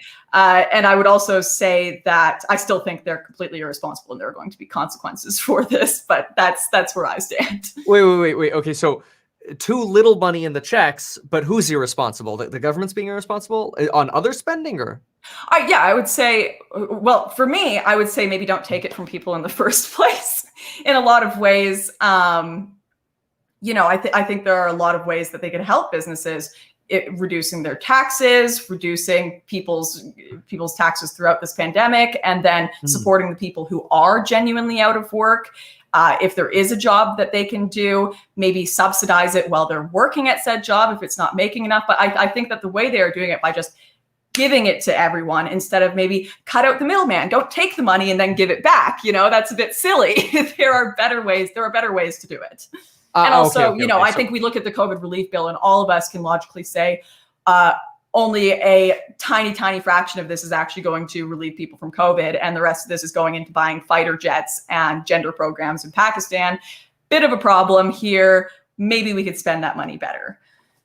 Yeah, and there was a lot of talk around that. I want you to react to this. I did a little calculation that in the last stimulus package, which was $600, went to the Americans who were eligible for it. If we removed 100% of the United States foreign aid budget for the entire year, every person who got the $600 check would have gotten $176 more. And then the United States government wouldn't have provided a dime of foreign aid. What's your reaction to that? Yeah, that is not much. It doesn't seem like much, but still, it's not just these programs that are going outsourced to foreign countries. It's also the wasteful programs within your own country. You guys can look this up and see the amount of waste that goes into government budgets. I was just talking to my husband the other day about there's a local council here in Australia that have spent, they put in for millions for foreign outreach. And it's like, you're a local council. What are you doing foreign outreach? I think this was up in Queensland. Like you're supposed to be focusing on where the bins are going, or whether the bins are going in or out. There's a lot of government waste that could absolutely go into giving people money. But for me, once again, I think that the best way to do it is to cut the amount you're taxing on small businesses. Put in People talk about a raise. I want to reiterate, I'm not an economist. This is just a bit of my personal opinion. So please give me a break here. But for me, I look at people who say, oh, we need to raise the minimum wage. And I know businesses that would collapse if they did, because they just wouldn't be able to afford their employees. So I think, okay, why not? I still think the minimum wage is super low. People can't live on it in a lot of places. Ridiculous. Why not put in something where it's like, okay, you raise the wage of your employees and that raised wage gets cut out of the amount of tax that we're putting on you as a business. You can take that and tax credit.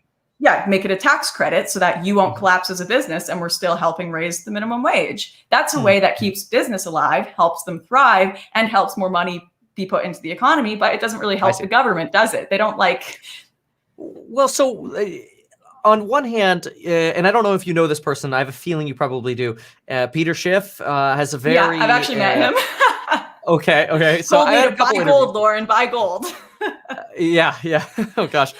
So I've had a couple interviews with Peter Schiff, and he's very much get the government out. The government is wasteful, and we should just tax less.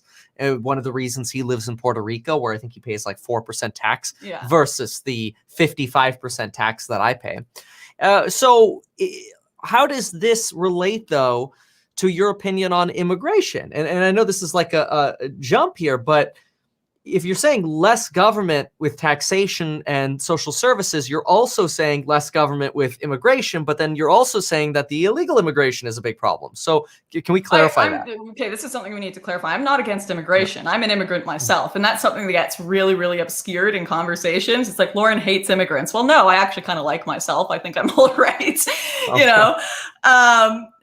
That's something that's very obscured. And there are more reasons to be against immigration or illegal immigration than economic reasons. And that's something that gets really, really obscured in the conversation. People are like, well, let's do the calculations. People are not graphs. We are not, we're not a set of equations. This isn't about money all the time. And I actually get really frustrated with Republicans when they think that everything is about the GDP. Everything is about how much these corporations are making. No. I have some serious criticisms of big corporations. I have some serious criticisms of capitalism, making us all into just little, checks on a graph. We're all just to be studied as potential tools in the market. No. We are human beings. There are things that are more important than the GDP. There are things that are more important than these great corporations. And corporations can be very oppressive as well. People forget they actually had their own private armies in the past, the Dutch East India Company. So it's not like they can't be an oppressive force too. And I think we're beginning to see that with big tech,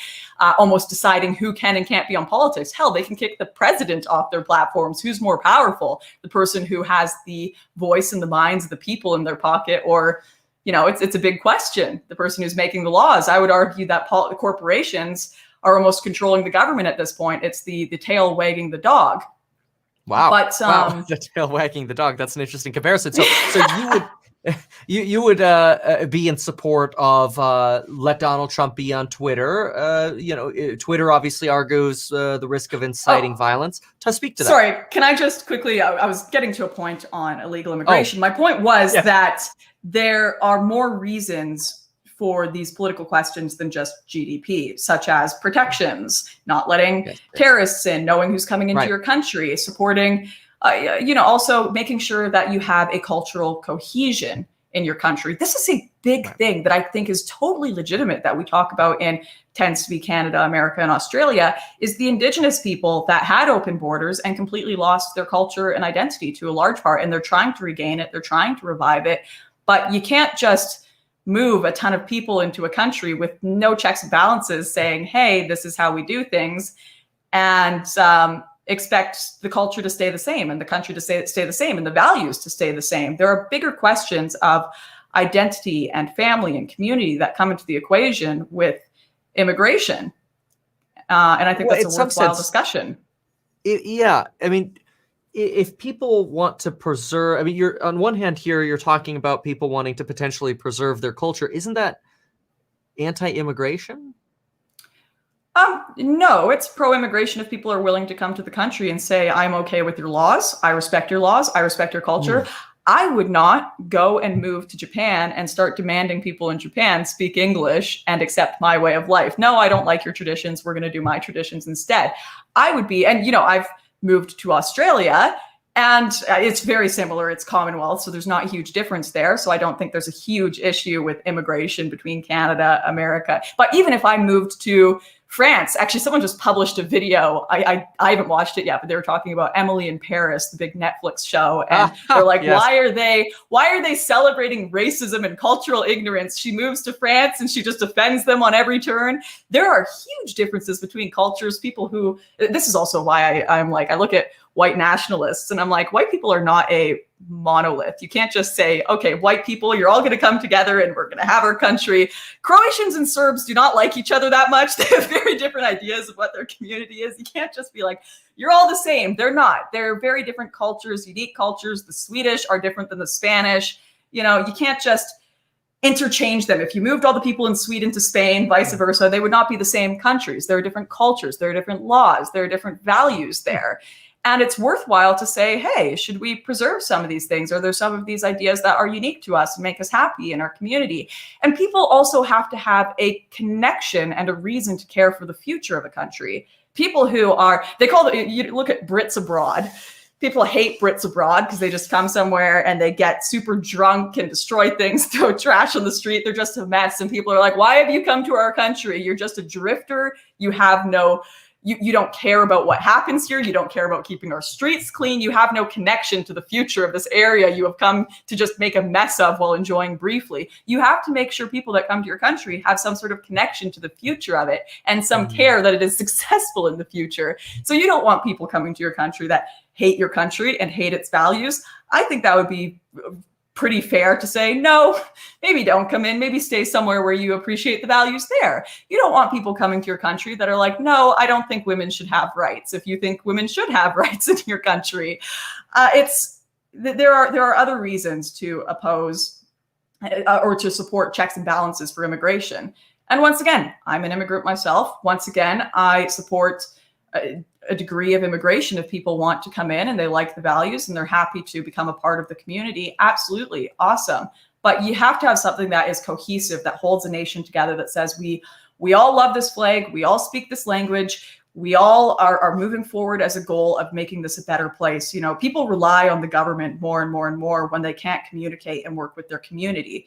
You get into a disaster situation, there's a hurricane, you're running out of food, you can't knock on your neighbor's door and communicate with them, you don't speak the same language. The only person you have to rely on is the government. You're by yourself if you can't talk to your community.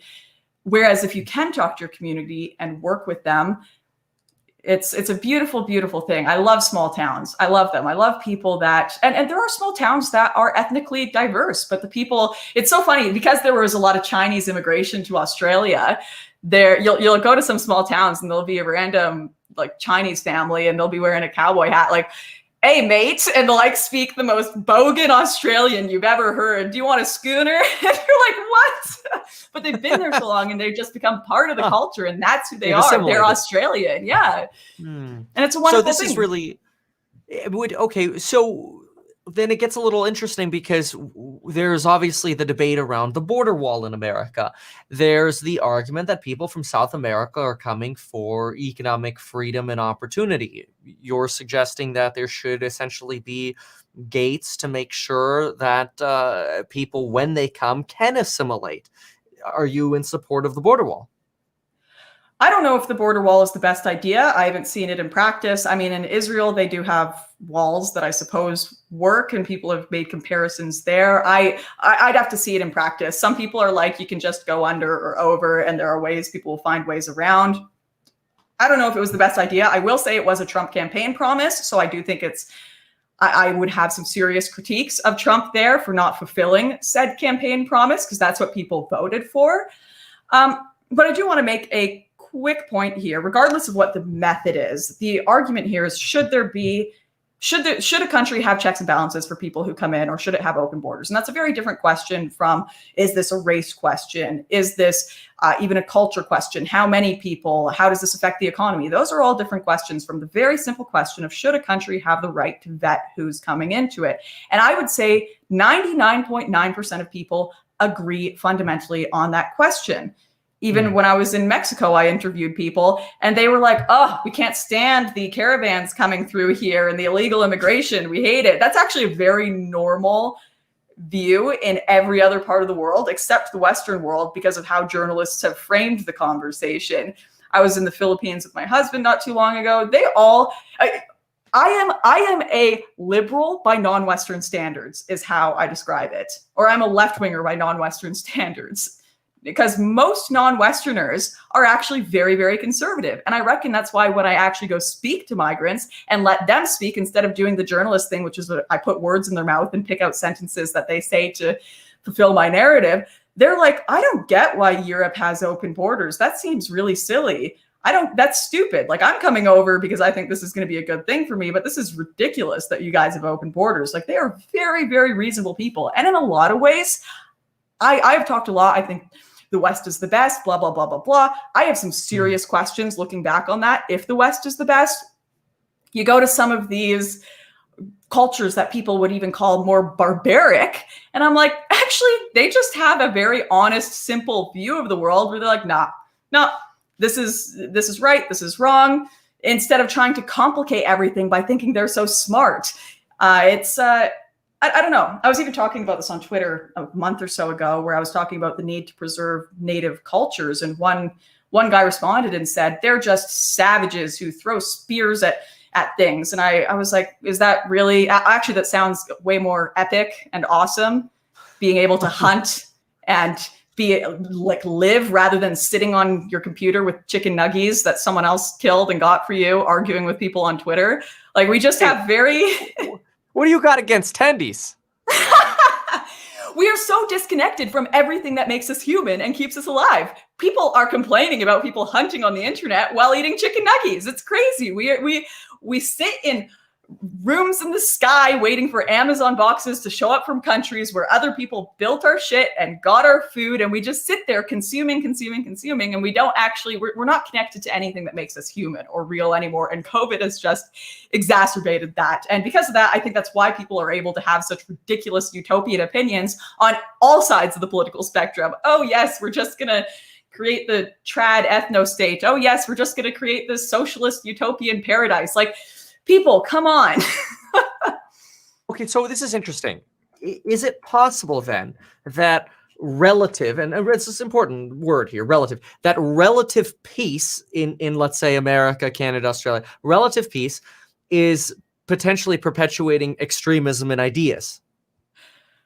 That's a very interesting question. Are people, okay, relative peace, I actually don't think is what it is. It is a loss of any purpose and identity in society. We no longer have a place in society. Yes, some of that is caused by peace. There's no real big, great battle we have to focus on as a civilization. It's been mentioned, the point has been made before. If aliens invaded the earth, racism would end in a second, because we'd all be like, all right, my fellow humans, we hate these guys. This is what we got to do to stay alive. Let's band together and work on that. Common enemy. Common enemy. We almost need that. And that's why actually when civilizations tend to be unstable, governments will contrive wars. This has been proven. It's not a it's not like a thing that is a conspiracy. You can look it up. Governments that have just said, okay, we're going to war. We need something to unite us. I'd have to go look up the points. I have it in a document with the list. Yeah, I'd like to hear that. This has happened. I don't think too many people would disagree in the comments who have studied this, but I wouldn't be surprised if some big disaster happened soon that was made to unite us. Not necessarily, and it's not necessarily to say that there wasn't a problem there to begin with, but it gets focused on more and amplified to try to pretty gloomy unite people. What you're saying it sounds very gloomy. Yeah, it's sad, but this is actually like a very neocon. This is a very neocon thought process of you need a great enemy to fight as a civilization to keep and hold your society together, which I do not like or agree with. I would prefer the small communities appreciating and working together towards a common goal of nationhood and success, and like just make it smaller and smaller communities rather than focusing on government and things we can't affect. So this is a big problem I have too. So this is what I mean by sorry, I am just really getting into the rants here, but we have been given so much responsibility politically and no responsibility personally. We are being told as kids, there are rules on schoolyards. You can't even throw a snowball because you might hurt another kid. So rules there, you can't walk here, you can't walk there, that's too dangerous. Follow all the government guidelines. You want to go tubing, you have to fill out 7,000 forms and you're not allowed to move your shoulders to it. Like, we are given no responsibility in our own lives, but then children, 10-year-olds, are being asked to stop climate change. Like, how much does that blow your mind? You can't throw a snowball, but please stop the world from setting on fire, kids. Stop the problems with guns. So we're being asked to be pawns in all of these giant political crises that journalists are putting on us. And then we're not allowed to really do much in our own lives. We don't have much freedom in our own lives. And it's really messing with our heads. We feel completely out of control. We want control. We want a way that we feel like we can change the world and change the system that we're in. So we join a lot of movements that aren't necessarily doing a lot while completely ignoring changing anything in our own personal lives and our own personal behavior. Okay, so let me unpack this. That's a lot, I know. I think what you just said is what you just did is you linked societal rules and norms and customs with liability protections to Greta Thunberg, to a loss of identity, to us not being the change we want to see in the world. If I didn't clarify myself properly, people, I understand. I've only had one beer, but I also haven't slept much. So. But no, I think there are a lot of factors there. We have been asked since we are kids to be parts of and to, we have been told that being an activist is one of the most important things you can do in your life when we're in high school, when we're growing up, that we can all change the world to do this. And then, but in our own personal lives, we aren't given much guidance. There are barely classes on how to pay your taxes or how to be financially responsible. So you have a lot of people that feel really out of control in their own personal lives that have been told that, okay, well, that's not really a big priority anyways. You can go and save the world, which is a much bigger priority. So I feel out of control in my personal life. Things aren't going well there. That's all right. I can distract myself with politics and trying to save the world. But who's being told that? I mean, like what mother working 2 jobs, children, maybe single mother or the people who are partaking. That's not the person who's partaking in activism for the most part. Sorry, I just want to get a thought out here. Yeah, you can observe this all the time. And I went to a girlfriend of mine is a radical feminist activist, and we actually get along quite well in private. And I went to one of her events and we sat down, and it was a circle where women were talking about birth and their trauma. And all the girls in the circle were saying stories. One girl had a horrific one that just broke my heart. She's giving birth to her 3rd child and she finds out her husband is cheating on her and leaves her all alone in the hospital. And she's just left alone taking care of these 3 kids, nursing this child, completely heartbroken. And there's a lot of trauma there. There's a lot of trauma. How could this man do this to me? How could he ruin my life like this? And that's hard to address. And, she entered feminism. And you see this with MGTOW, these guys that women have hurt them. They feel rejected by them. They don't want to necessarily deal with that pain. And so they go and they join a movement online and they project that into this online movement. Okay, I don't want to deal with my own personal trauma and pain in my personal life. So I'm going to deal with it on a civilizational basis. It's all women. Let's talk about the problem with all women. Let's talk about the problem with all men.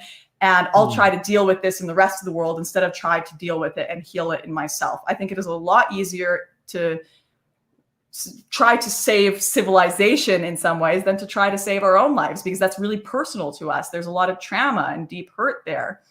And I do think a lot of people project their own personal issues onto the world. And that's kind of what we've been taught to do growing up. I mean, I'm a little confused by that, because what you're saying is, while people are trying to find maybe their identity, because maybe as you kind of suggested, people don't have something to do with at the same time, maybe they're being told to be activists. But one of the things I asked you was if you wanted to be considered an activist, and then you said you don't consider yourself an activist. So can you clarify that a little bit? Maybe I am. Maybe there's just a lot of baggage with that term. Maybe it's not necessarily a bad thing, but there's just a lot of baggage and people make a lot of assumptions when you're called an activist. But just to really clarify the point I'm making, people's own lives are really a mess. Everyone has a mess of their own life. We all have our own dramas. We all have our own difficulties. And we often, and a lot of people are dealing with poverty and unemployment and family chaos, especially in this pandemic with COVID. And I think it is actually easier to deal with the world's problems than to deal with our own.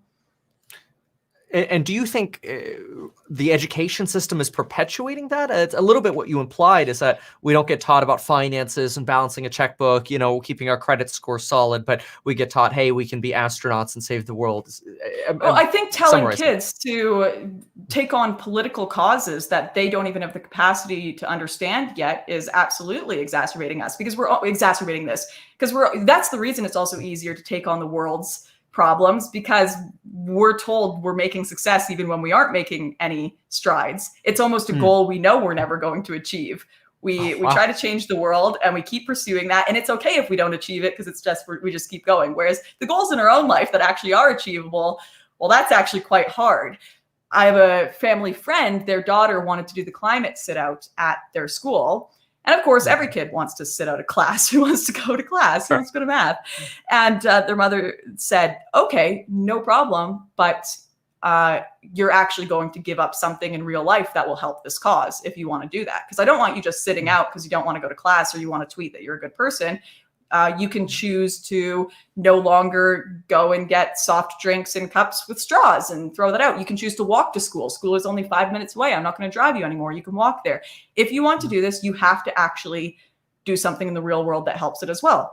Nope, completely wouldn't do it. No, okay, you can drive me to school. I won't do the sit out. I don't want to have to walk to school. So it's much easier to join these groups and moralize about how good we are and how we're saving the world than to ever make any sort of changes in our own lives that impact and make us better and help our community. Because that's actually hard. That's actually work. Doing small things on a small scale, and it's work that lots of people don't see and appreciate. Lots of people see and appreciate our nice comments that we make, our nice political platitudes. I just made a video on this about women that feel fearful while walking at night. There's been a conversation over that, how women can protect themselves. And so many people are changing the conversation, saying, how dare you say this? This should not be a conversation about women protecting themselves. This should be a conversation about men. This should be a conversation about how they are hurting women. How dare you put this on women? That is a very fun thing to say. That's a nice sentiment. It gets lots of clicks and views. You know what it's going to do? It's going to hurt women, because ultimately there are always going to be bad people in the world. Ultimately, if you don't care about your own safety, you're going to get in bad situations. It's great and all to say we need to focus on men, but focusing on men and not actually telling people to focus on their own safety is going to hurt them ultimately, because these are just political platitudes. They don't actually affect anyone on the ground. Me carrying pepper spray is going to help me a lot more than some woke feminist platitudes on the BBC about how we should stop men from being evil.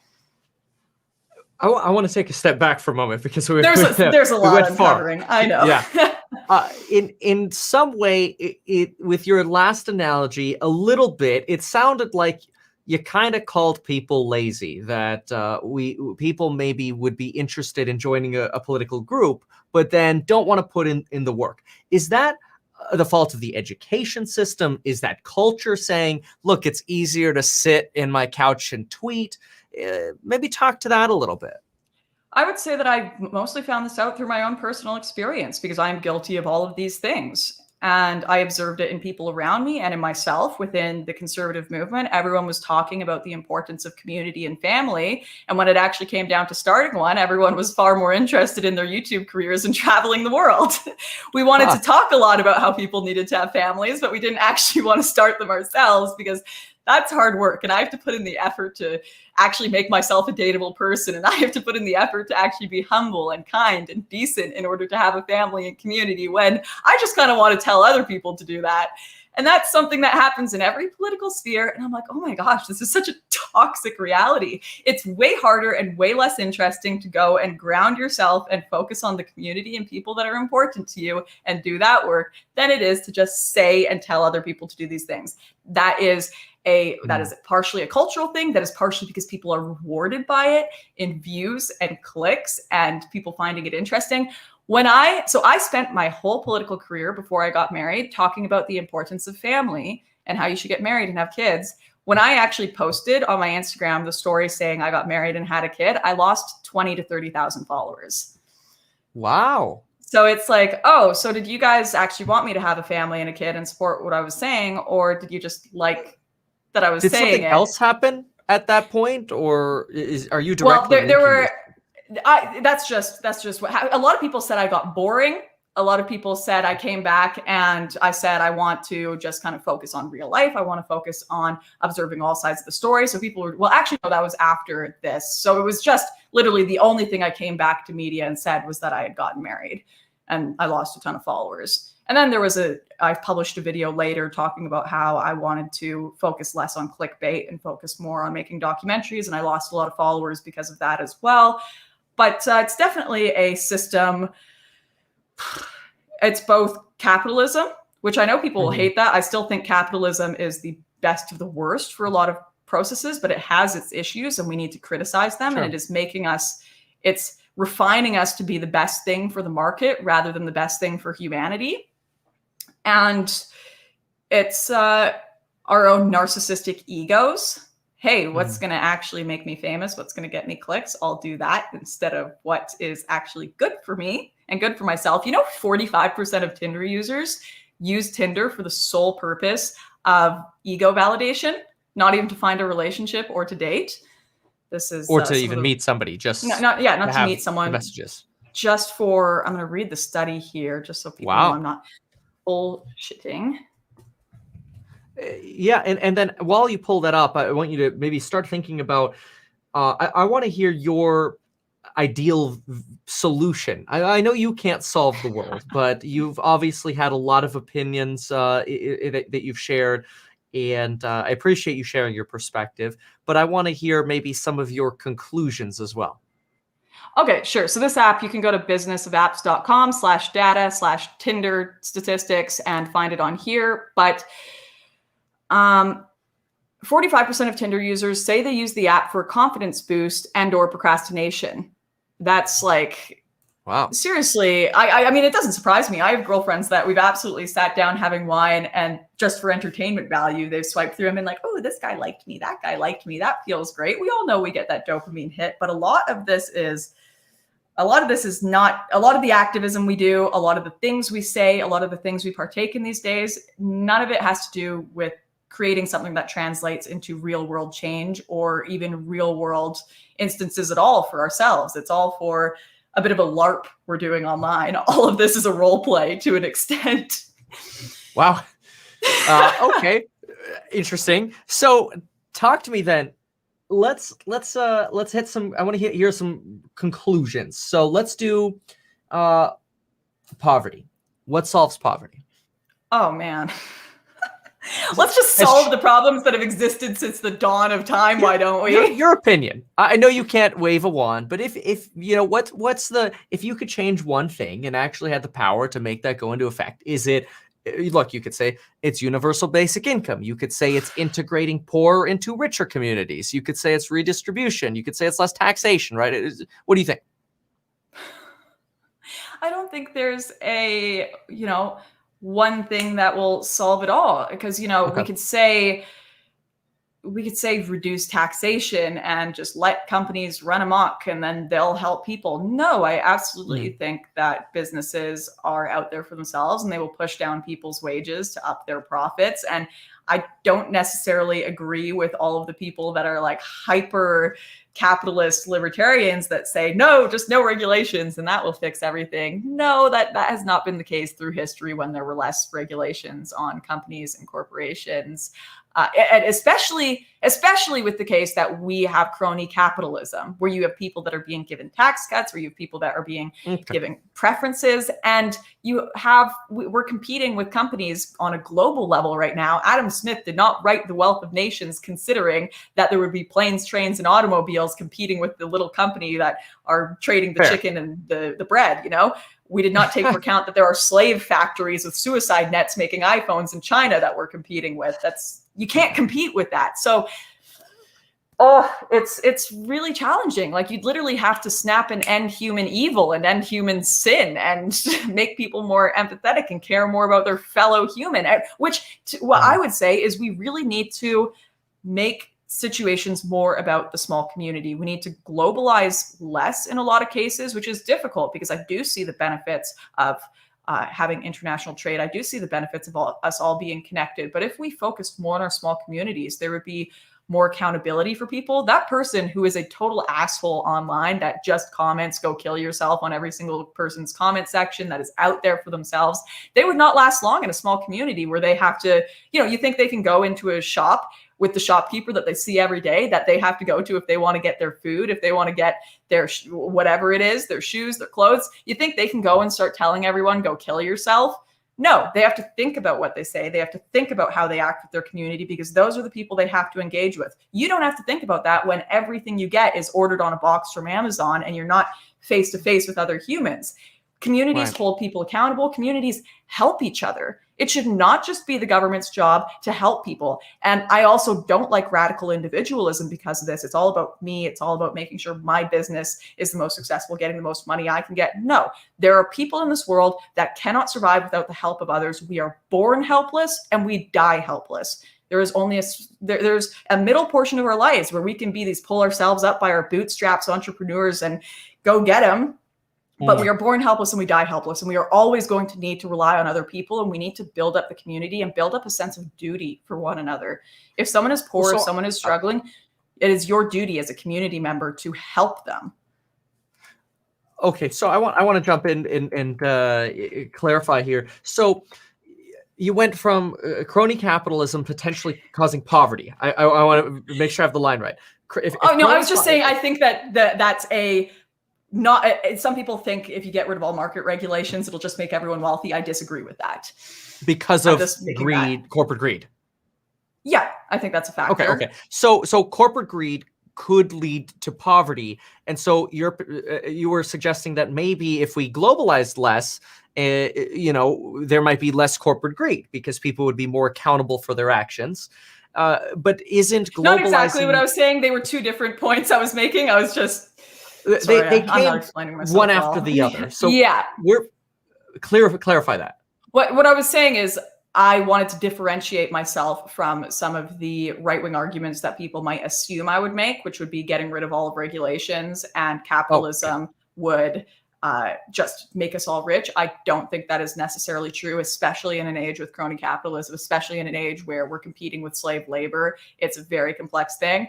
I think what I do think a solution would be is focusing on smaller communities, smaller businesses as well. So you have more people I prefer buy local. I would promote buy from small businesses over big businesses. So other people have an opportunity to build up their own wealth. And we don't end up in a world where everyone's just working from Amazon. That's a horrible world to live on. That's why I don't think society and civilization. I got to ask you this. Why is that so bad? Because if the more globalization we have and the more ease we have with purchasing things, the greater our standard of living is. If I have to go into a town to get shoes and I only have one shoe vendor, those shoes are going to cost me more money, which takes away more of my money, which means I have a lower standard of living because I have less money to spend on other things. So could you speak to that? Well, it's very dangerous to have monopolies in any realm of life and have one company that gives you everything. To give one company control of all goods and services. I mean, we even see this with Gazprom having control of gas in Eastern Europe. Oh, you guys don't obey what we say? Time to shut off the taps. You're going to freeze to death.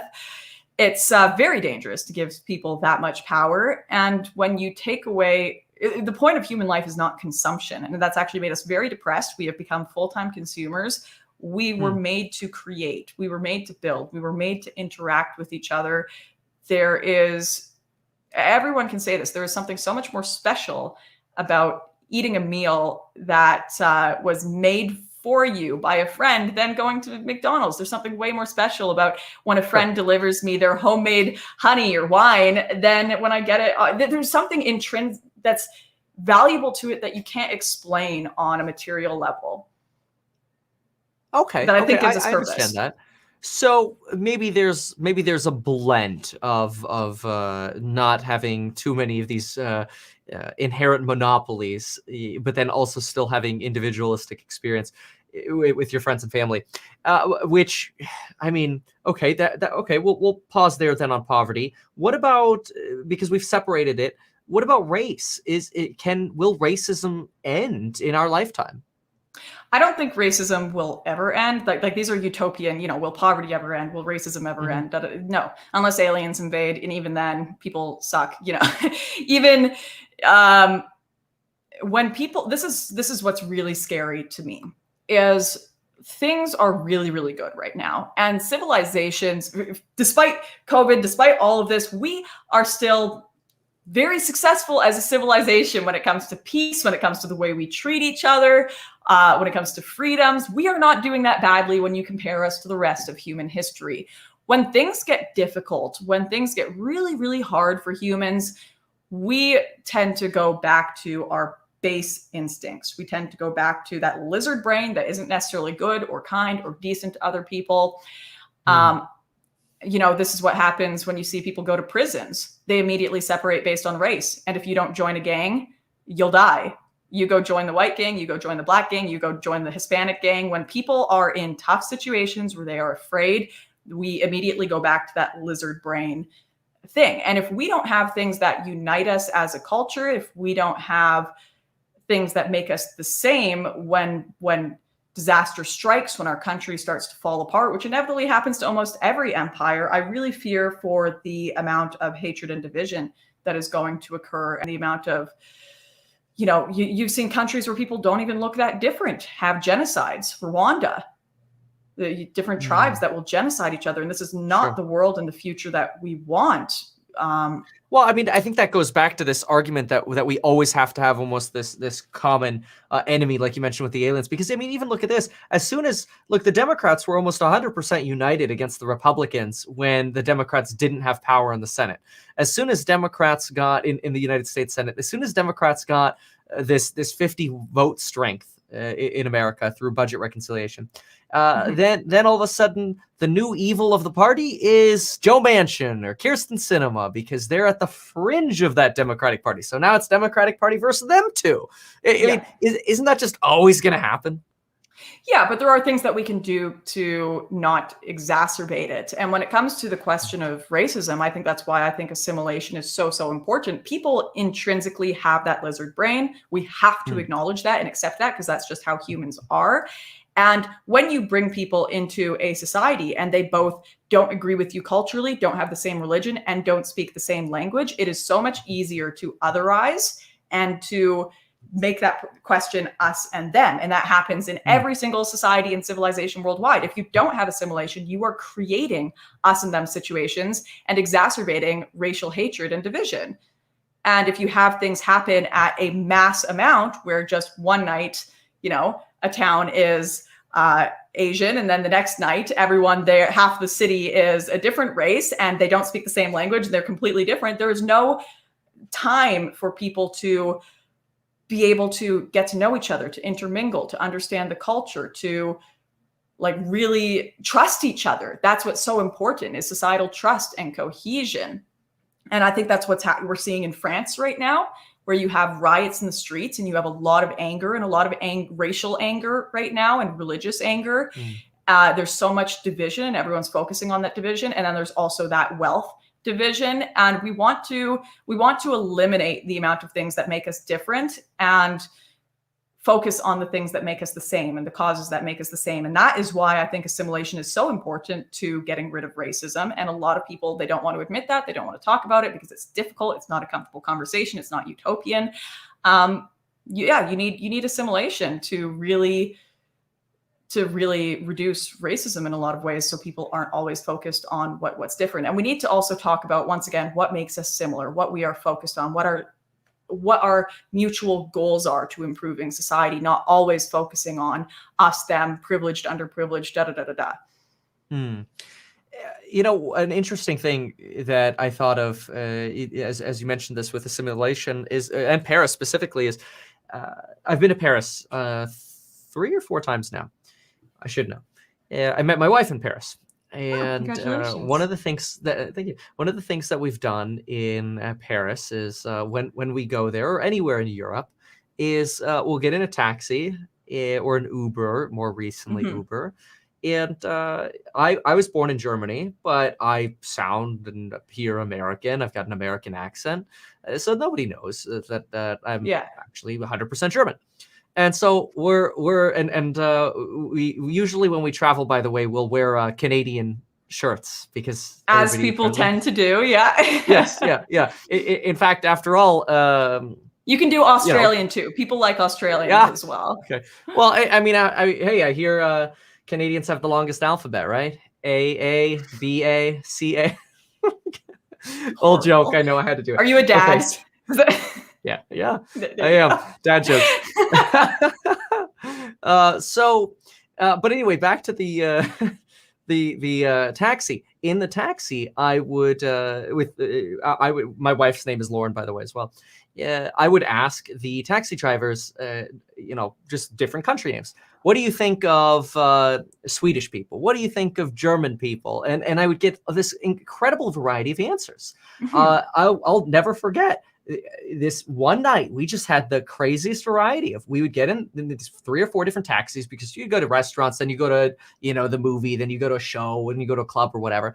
And the variety of answers were anything from they're okay, they're horrible Nazis. Another person said kill them. And another person said, I love them. And I'm like, my gosh, the variety of answers here. And when I heard kill them, I'm like, good thing we're Canadian. But geez. There is a lot of variety of belief throughout just the world. And I mean, in some way it's interesting, but in some other ways it can be scary too. Yeah, and these things really, really matter. And especially if you're, I know people need to travel a bit more, because the problem is, and I know, way to say that now, Lauren, and also it's a bit of a privileged thing, as much as I was talking about underprivileged and privileged not being good to focus on, but I understand not everyone can do that. But having an international perspective, there is so much preconceived notions people have built up, familial ties and things that are important to people that are so different from other cultures. And to change those and to tweak those takes a long, long time. And sometimes it is important when you move to a new country to change and to tweak those, to learn how to live in a new society. It's really, really difficult. And we do not appreciate that enough, both to the detriment of people who live in a country and to the detriment of people who are trying to move there. If we don't appreciate the challenges that they face trying to learn how to live in said society, there are certain cultures. I have a girlfriend, or not a girlfriend of mine. It was actually just a girl I sat on a plane with for 12 hours. But after that amount of time, you feel like you're friends with them. And she was a teacher in Korea, and she was talking about the racism that she was dealing with there against different ethnic Asian groups, and how much racism there can be, like, just within different Asian cultures. Like, Koreans are barely full citizens in Japan in some cases, Oh, wow. And people really need to consider that, like, getting rid of those societal norms that you grew up with having reinforced to you every single day can be very, very challenging when moving to a new culture or a new country, which is why it tends to be easier for people to move to cultural enclaves, because then they don't have to change what they know, which is why you have cities like Marxloh in Germany, which I've been to, which is an entirely Turkish city, where if you went there, you feel like you've gone into a teleporter to Turkey. Every single flag on every single street and car is a Turkish flag. People aren't speaking German. They have no loyalty to Germany. Otherwise, they wouldn't have Turkish flags on every single corner. It has become its own enclave. They live in Germany, but they are Turkish and they care about Turkey, and they don't it's about the Turkish culture and the Turkish people. And I think I look at that and I'm like, okay, I actually like the Turkish culture. I actually really like the Turkish people and loved when I was there. I know that some people on the right have very differing opinions on that, but I thought they were very, very, one of my main security guards that I hire is Turkish, and he's fantastic. But anyways, if Germany went to war with Turkey one day for whatever reason, what side would Mark Slow be on, and does that matter? I think it does matter. I really think it does matter.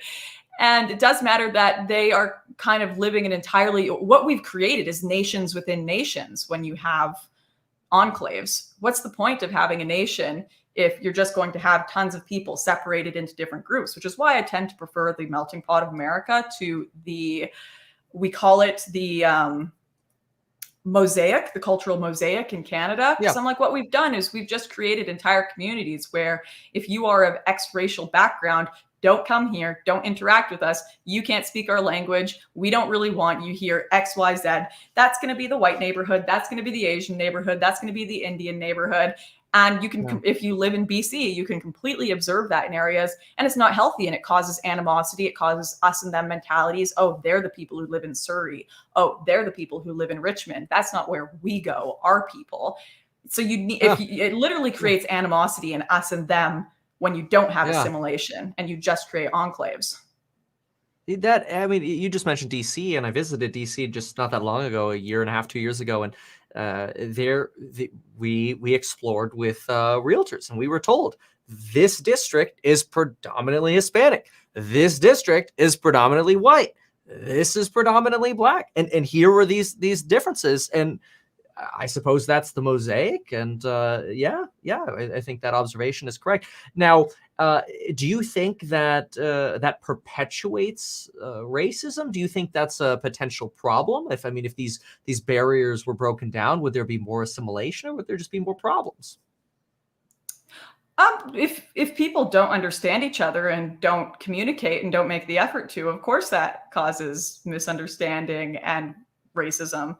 Like I think it's very different too when you're in the same country and you have to like it's when you go and you fly to a different country, you expect to be otherized to an extent. I know I don't know the culture. I know I don't know the streets here. I know that this is not my home, but I like this is these people's home. I'm going to respect that, and I'm going to try to be as accommodating and do my best to be respectful while I'm here and get to know their culture. Whereas when it's in your own country, well, that's a bit different. People definitely think this is my country. Why are people here that aren't speaking my language? Why are people here that aren't, that I can't talk to, that we can't work towards mutual goals together with? We're voting for different policies. We believe in different causes for this nation. We want different laws. We want a different, we literally want entirely different things because we're not communicated or united in any sort of goal. And I drive through their neighborhoods and they don't talk to me and da da da da da. And that's, once again, I say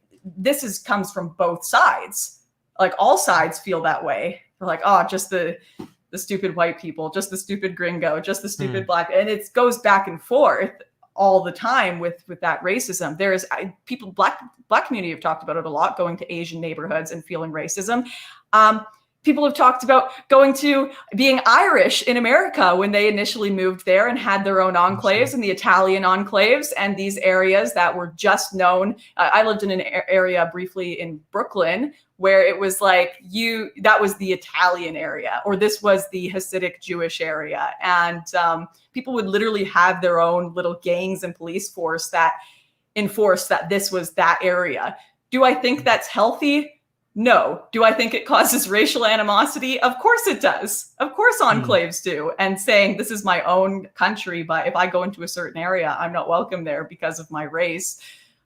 Like, it's just, of course, this is obvious. People might not want to talk about it. It's uncomfortable. But a lot of people who don't want to talk about it tend to be people who don't live in these areas. They live in an area that is very, very assimilated and not very diverse, or it's like they maybe go out to an area that's diverse, like in the city, but their own home and where they live is not. I find there's a lot of, sorry, go ahead. No, on this, do you think that maybe a personal solution, if people are either in poverty or they're trying to increase their wealth, do you think that it's possible that certainly we've had this case-shaped recovery where the rich have gotten richer, the poor have gotten poorer throughout this pandemic. Is it possible that if there's a way for people to, invest, buy a home, get into stocks, get into real estate, can they get out of a lot of these issues or get away from a lot of these issues, or are these issues at every level of wealth? Is there no escaping? That's a very interesting question. I would say that I think we've established already economic disparity exacerbates all of these issues. Yeah. And, I think that you see, especially economic disparity amongst races exacerbates that issue in South Africa, whether it be the native kind of African tribes that are there that are like these white people. Not only are they different than me in skin color, but they are different than me economically, which makes me very angry about it. And of course, there are some people there that don't feel that way at all. But that is just one aspect. And then I've seen that in Vancouver where people are like all of these super rich Asians that come in and they just drive around in their expensive cars and they don't talk to us, or it exacerbates that. I don't think that's a right thing. I don't think that's a just thing, or that you should hate someone because they're just more wealthy than you and then tie that into race. But that is just naturally, unfortunately, how people's human brains work. Is there a cat dancing sense in the background?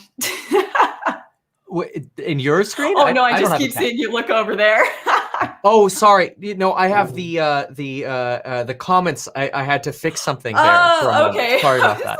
Yeah, no, it's actually kind of inconvenient. So you're totally right to ask about that. In fact, here, the proof's in the pudding. We just hold on here. Give me a second here. I can't actually conveniently do this. I thought I might be able to. But yeah, anyway, so right here, I have the computer, which I can't figure out how to show you right now. But so that way, for example, if somebody, if there's a comment or something like that, I can highlight or scroll to something and then ask you a question. So for example, there we go. Now you could see it. So okay, I see. Computer, exactly. People are pretty, I every once in a while peek over to the comments and I'm like, oop.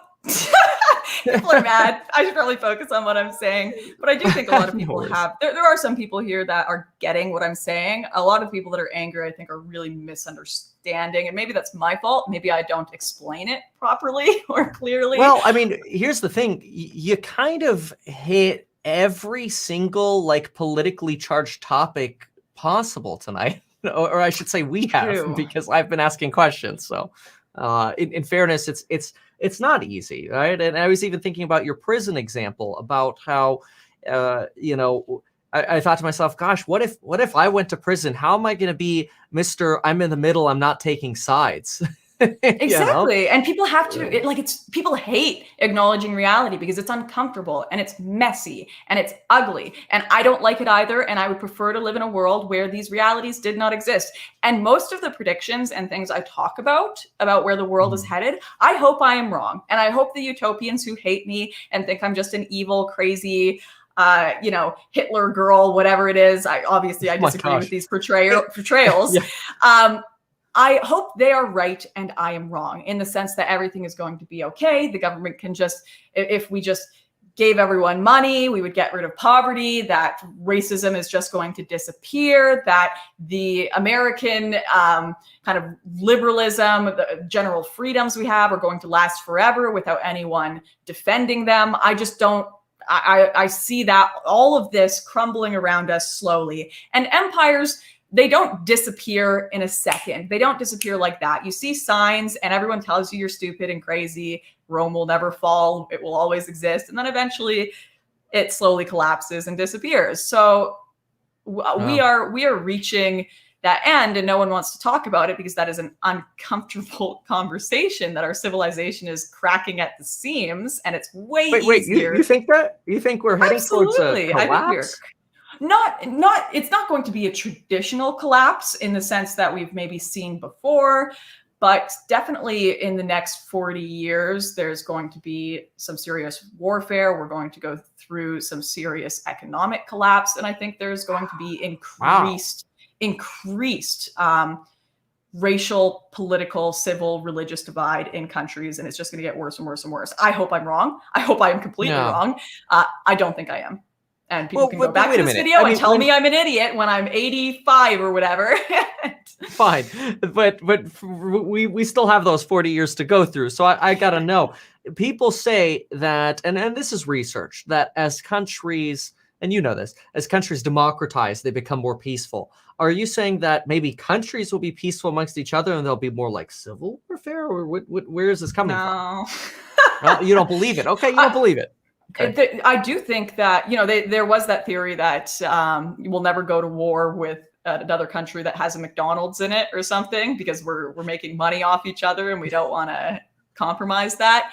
But I do think the type of undermining of our society and civil disorder is going to keep increasing as, I think that there's a lack of assimilation and continual splitting of people into, you're in that ethnic group, you're in this ethnic group, you're in that, like, you guys are against each other, you're not together, as we continue to increase those divides and tell people the reason for their suffering is because of X race, Y race.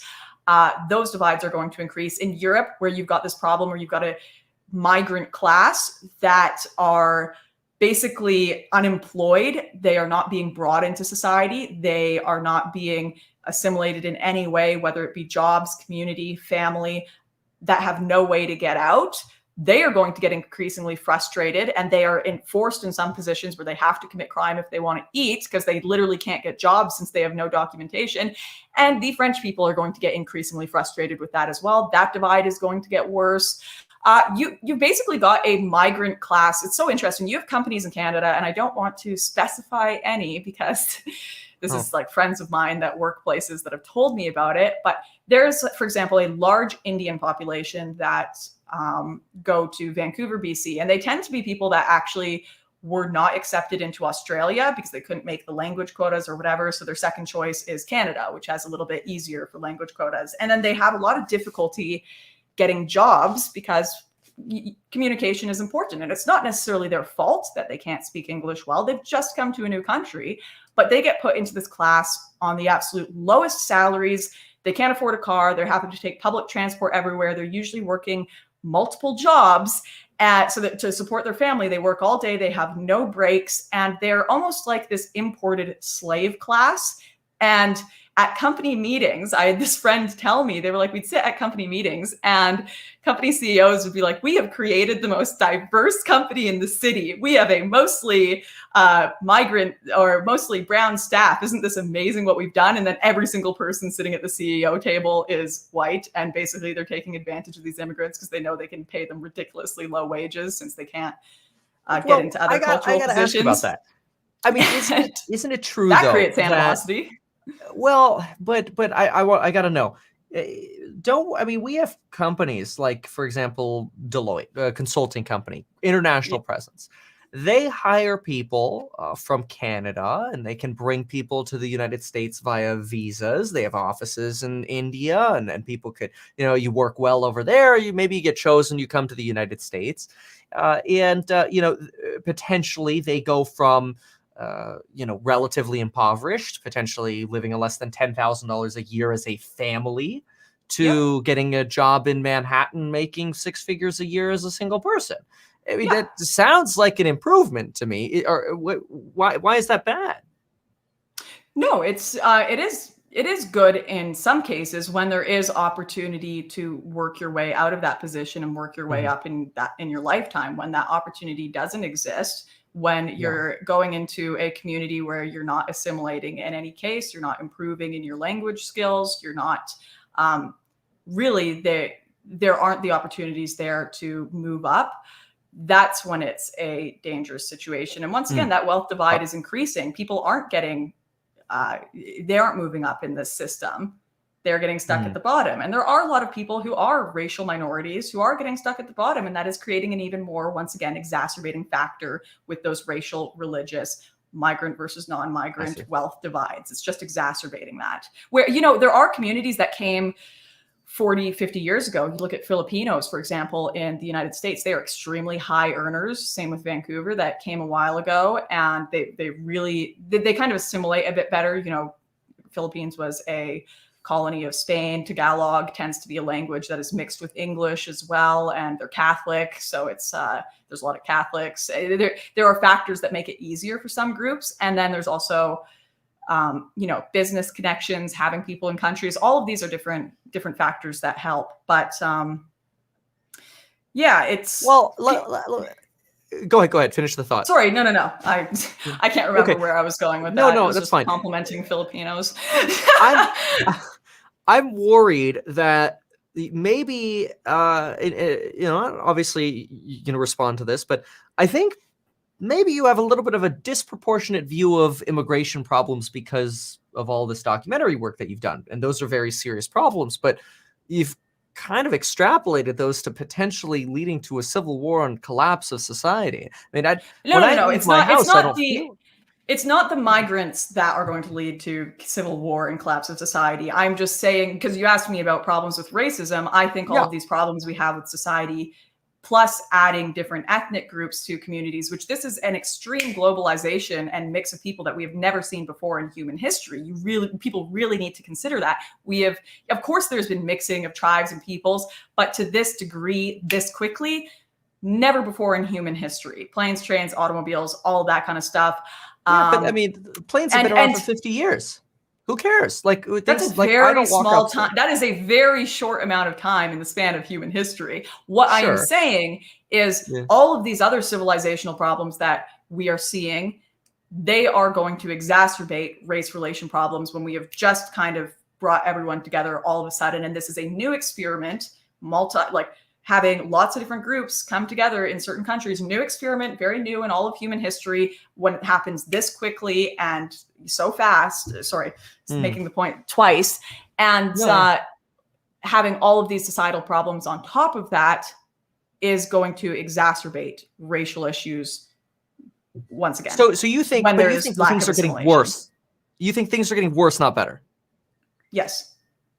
Is that because of the riots in America, or is it because of the immigration issues in Europe, or is this just a global issue?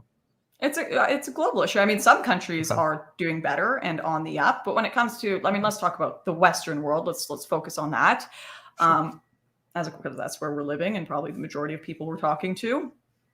But you're in Australia right now.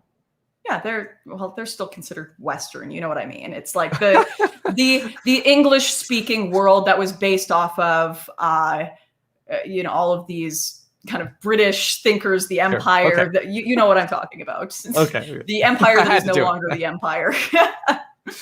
I do think we are on the down. I think that liberalism is eating itself. It's not necessarily, people are not getting happier. People are not getting richer, except a small group. People are not having better communities that rely on each other more. We are relying more and more on a government that doesn't necessarily have the tools to operate effectively. Foreign states that don't really care about our success and in fact just kind of care about their own and have very different values than our own are on the up, like China.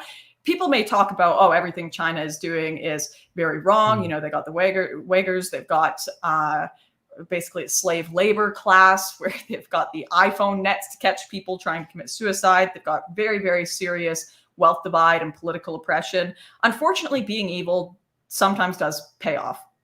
Just because something is wrong doesn't mean it doesn't work. And having totalitarian governments that make one decision over 100-year cycle instead of change their mind every 2 to 4 years makes you a lot more effective at achieving political goals. We are completely ineffective at achieving political goals. We are back and forth. One law is signed, the next election cycle, it's taken away, and we can't focus on any long-term achievements or goals.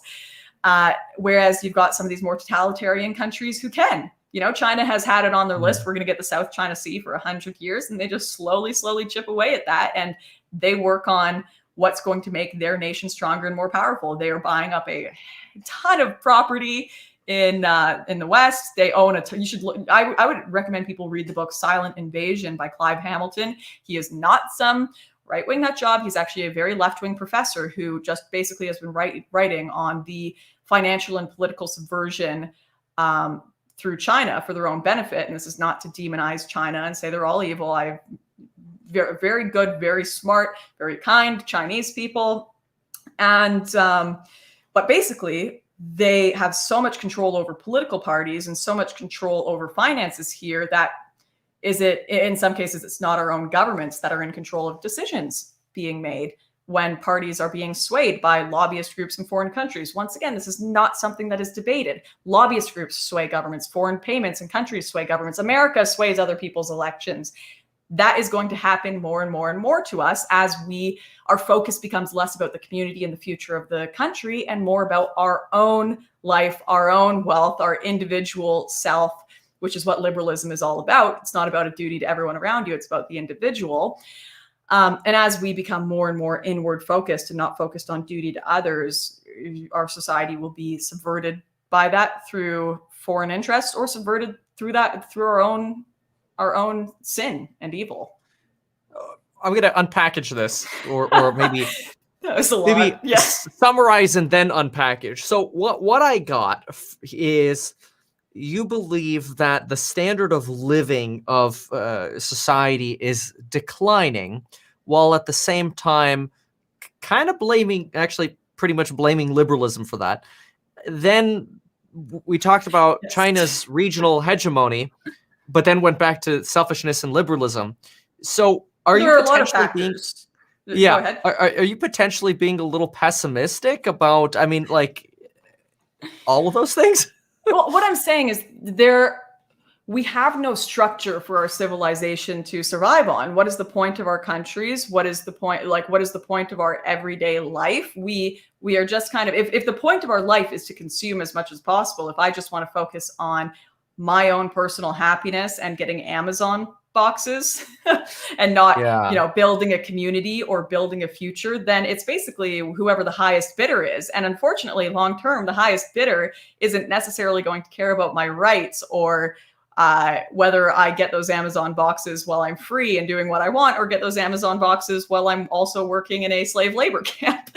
And once again, this is not to say that that's the inevitable future. That's to say, if people don't have any values or any duty to one another, or any community or something they're fighting for, or a nation they're trying to save, well then, as a politician, why wouldn't I sell my country out? Who cares about my community? Who cares about what am I even trying to preserve?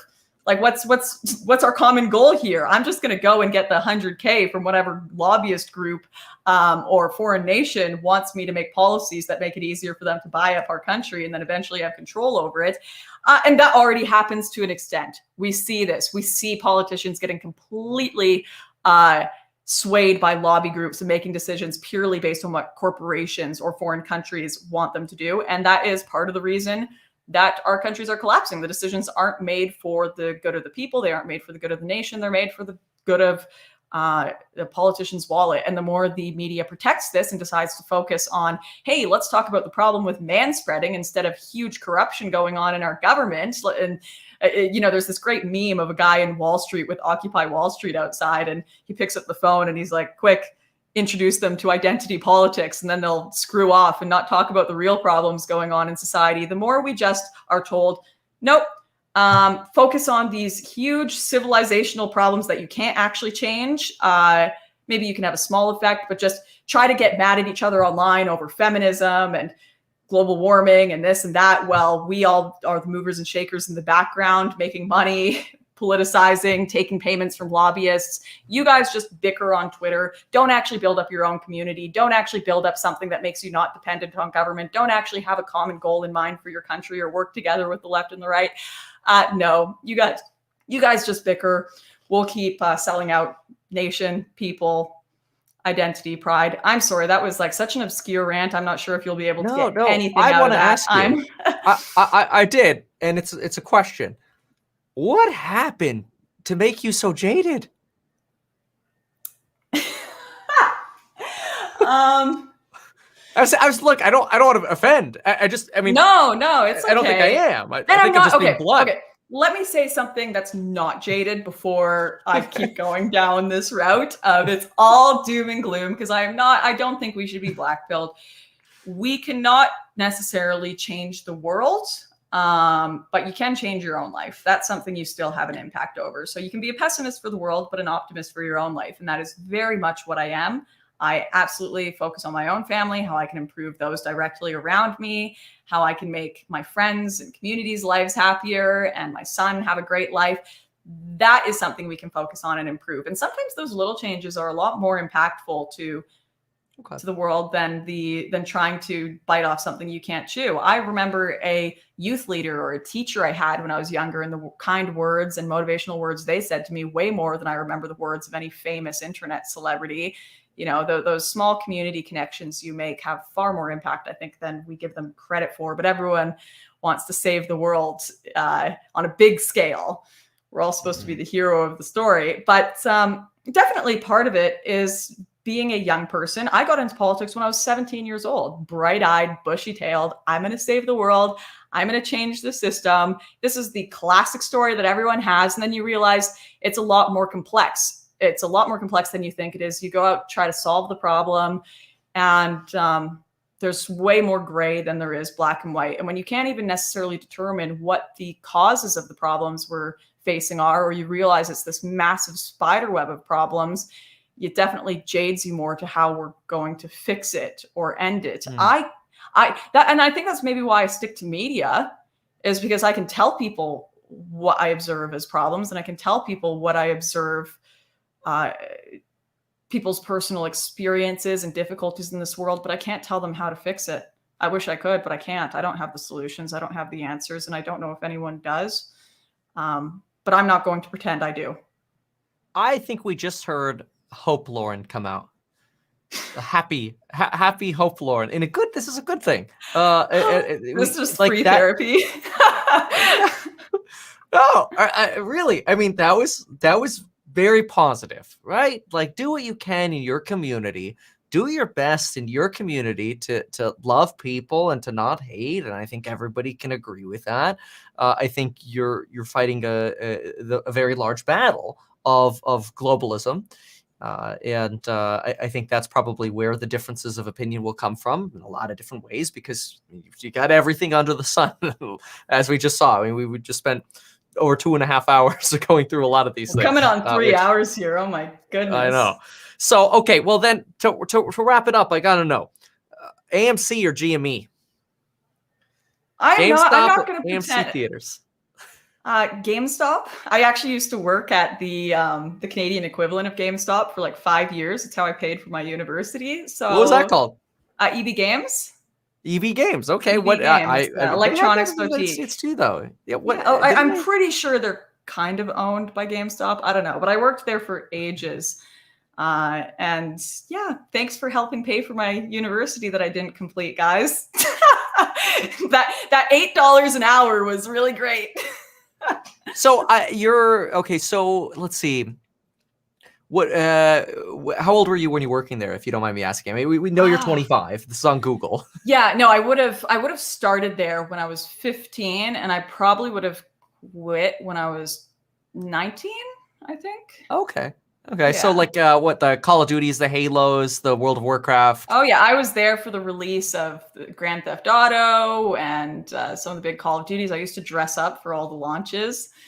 Are you a gamer? All of the Assassin's Creed. I grew up gaming. I used to play a lot of League of Legends when I was in high school. I was super into it. You know, Skyrim, yeah. Oblivion, all the classics. Recently, I got into a few phone games, especially when I was flying around the world. I really liked Stardew Valley. I thought that like those little Harvest Moon type games. Got it. So are you buying Roblox stocks? No, I have someone that I work with that helps me invest in alternative currencies, Bitcoin, you know, the rest of it. Wait. It's like tons of. So somebody you work with. So are you just investing your money in cryptos? In crypto. So I have a family friend who's really into computers and program design, and he's an engineer. And years ago, I gave him some crypto I had, and he just invests it. And he actually built a bot to invest it in just cryptos. So just do you it's just own crypto. real estate or stocks or? I am not going to pretend to be the financial person that I am no not. Worries. But no, just crypto. Okay. All right. Can we get you You're like, investing you're into like, I am companies one so day? disappointed. No. I mean, look, I'm fine with that. Okay, you tell me, which company should I invest in? No. I'll put in an investment today. Which company should I invest in? Not your financial advice. Let me start with this. Do you own real estate? No, I don't. Why not? Because I'm an idiot. No, but that's because I'm a dumb person who got into politics when I was a teenager, and I'm like, obviously renting an apartment is the best step to go with. But no, that's the next goal, obviously. I'm 25. Yeah, what 25-year-old owns real estate these days? Yeah, I think that's not the way you want to look at it. No, I know it's a tragedy, Yeah. but that's the next step, of course. Okay. Yeah, I would probably, if and we don't have to talk net worth here, but if I would say if your net worth is under $500,000, I generally recommend starting with real estate. Put 5-10% down on a place. Shouldn't put my money into all my cryptos. Hey, of a risky... maybe the next earnings you make, use that as your down. Then you don't have to sell anything. But and then expand from there. But wow, I mean, this has been incredible. Thank you so much for coming on. Is there anything you want to leave off with? Where can people follow you? You can go follow my YouTube channel just under my name, Lauren Southern, or go to my website, laurensouthern.net, because someone parked the real estate on laurensouthern.com, stole that from me. So that sucks. But go check out, like, before you go read, I'll tell you right now, my Wikipedia page is absolutely nuts. I don't even recognize the person they've written about on there. For 2 months, it said I wanted to nuke the city of Melbourne, and then they finally removed it. So I don't even know what's on there, what kind of creative writing people have put. We're at the conclusion, Lauren, the conclusion, not the start. But anyways, if you look me up, watch my actual movies, watch my actual videos, instead of going and reading what other people have to say about me.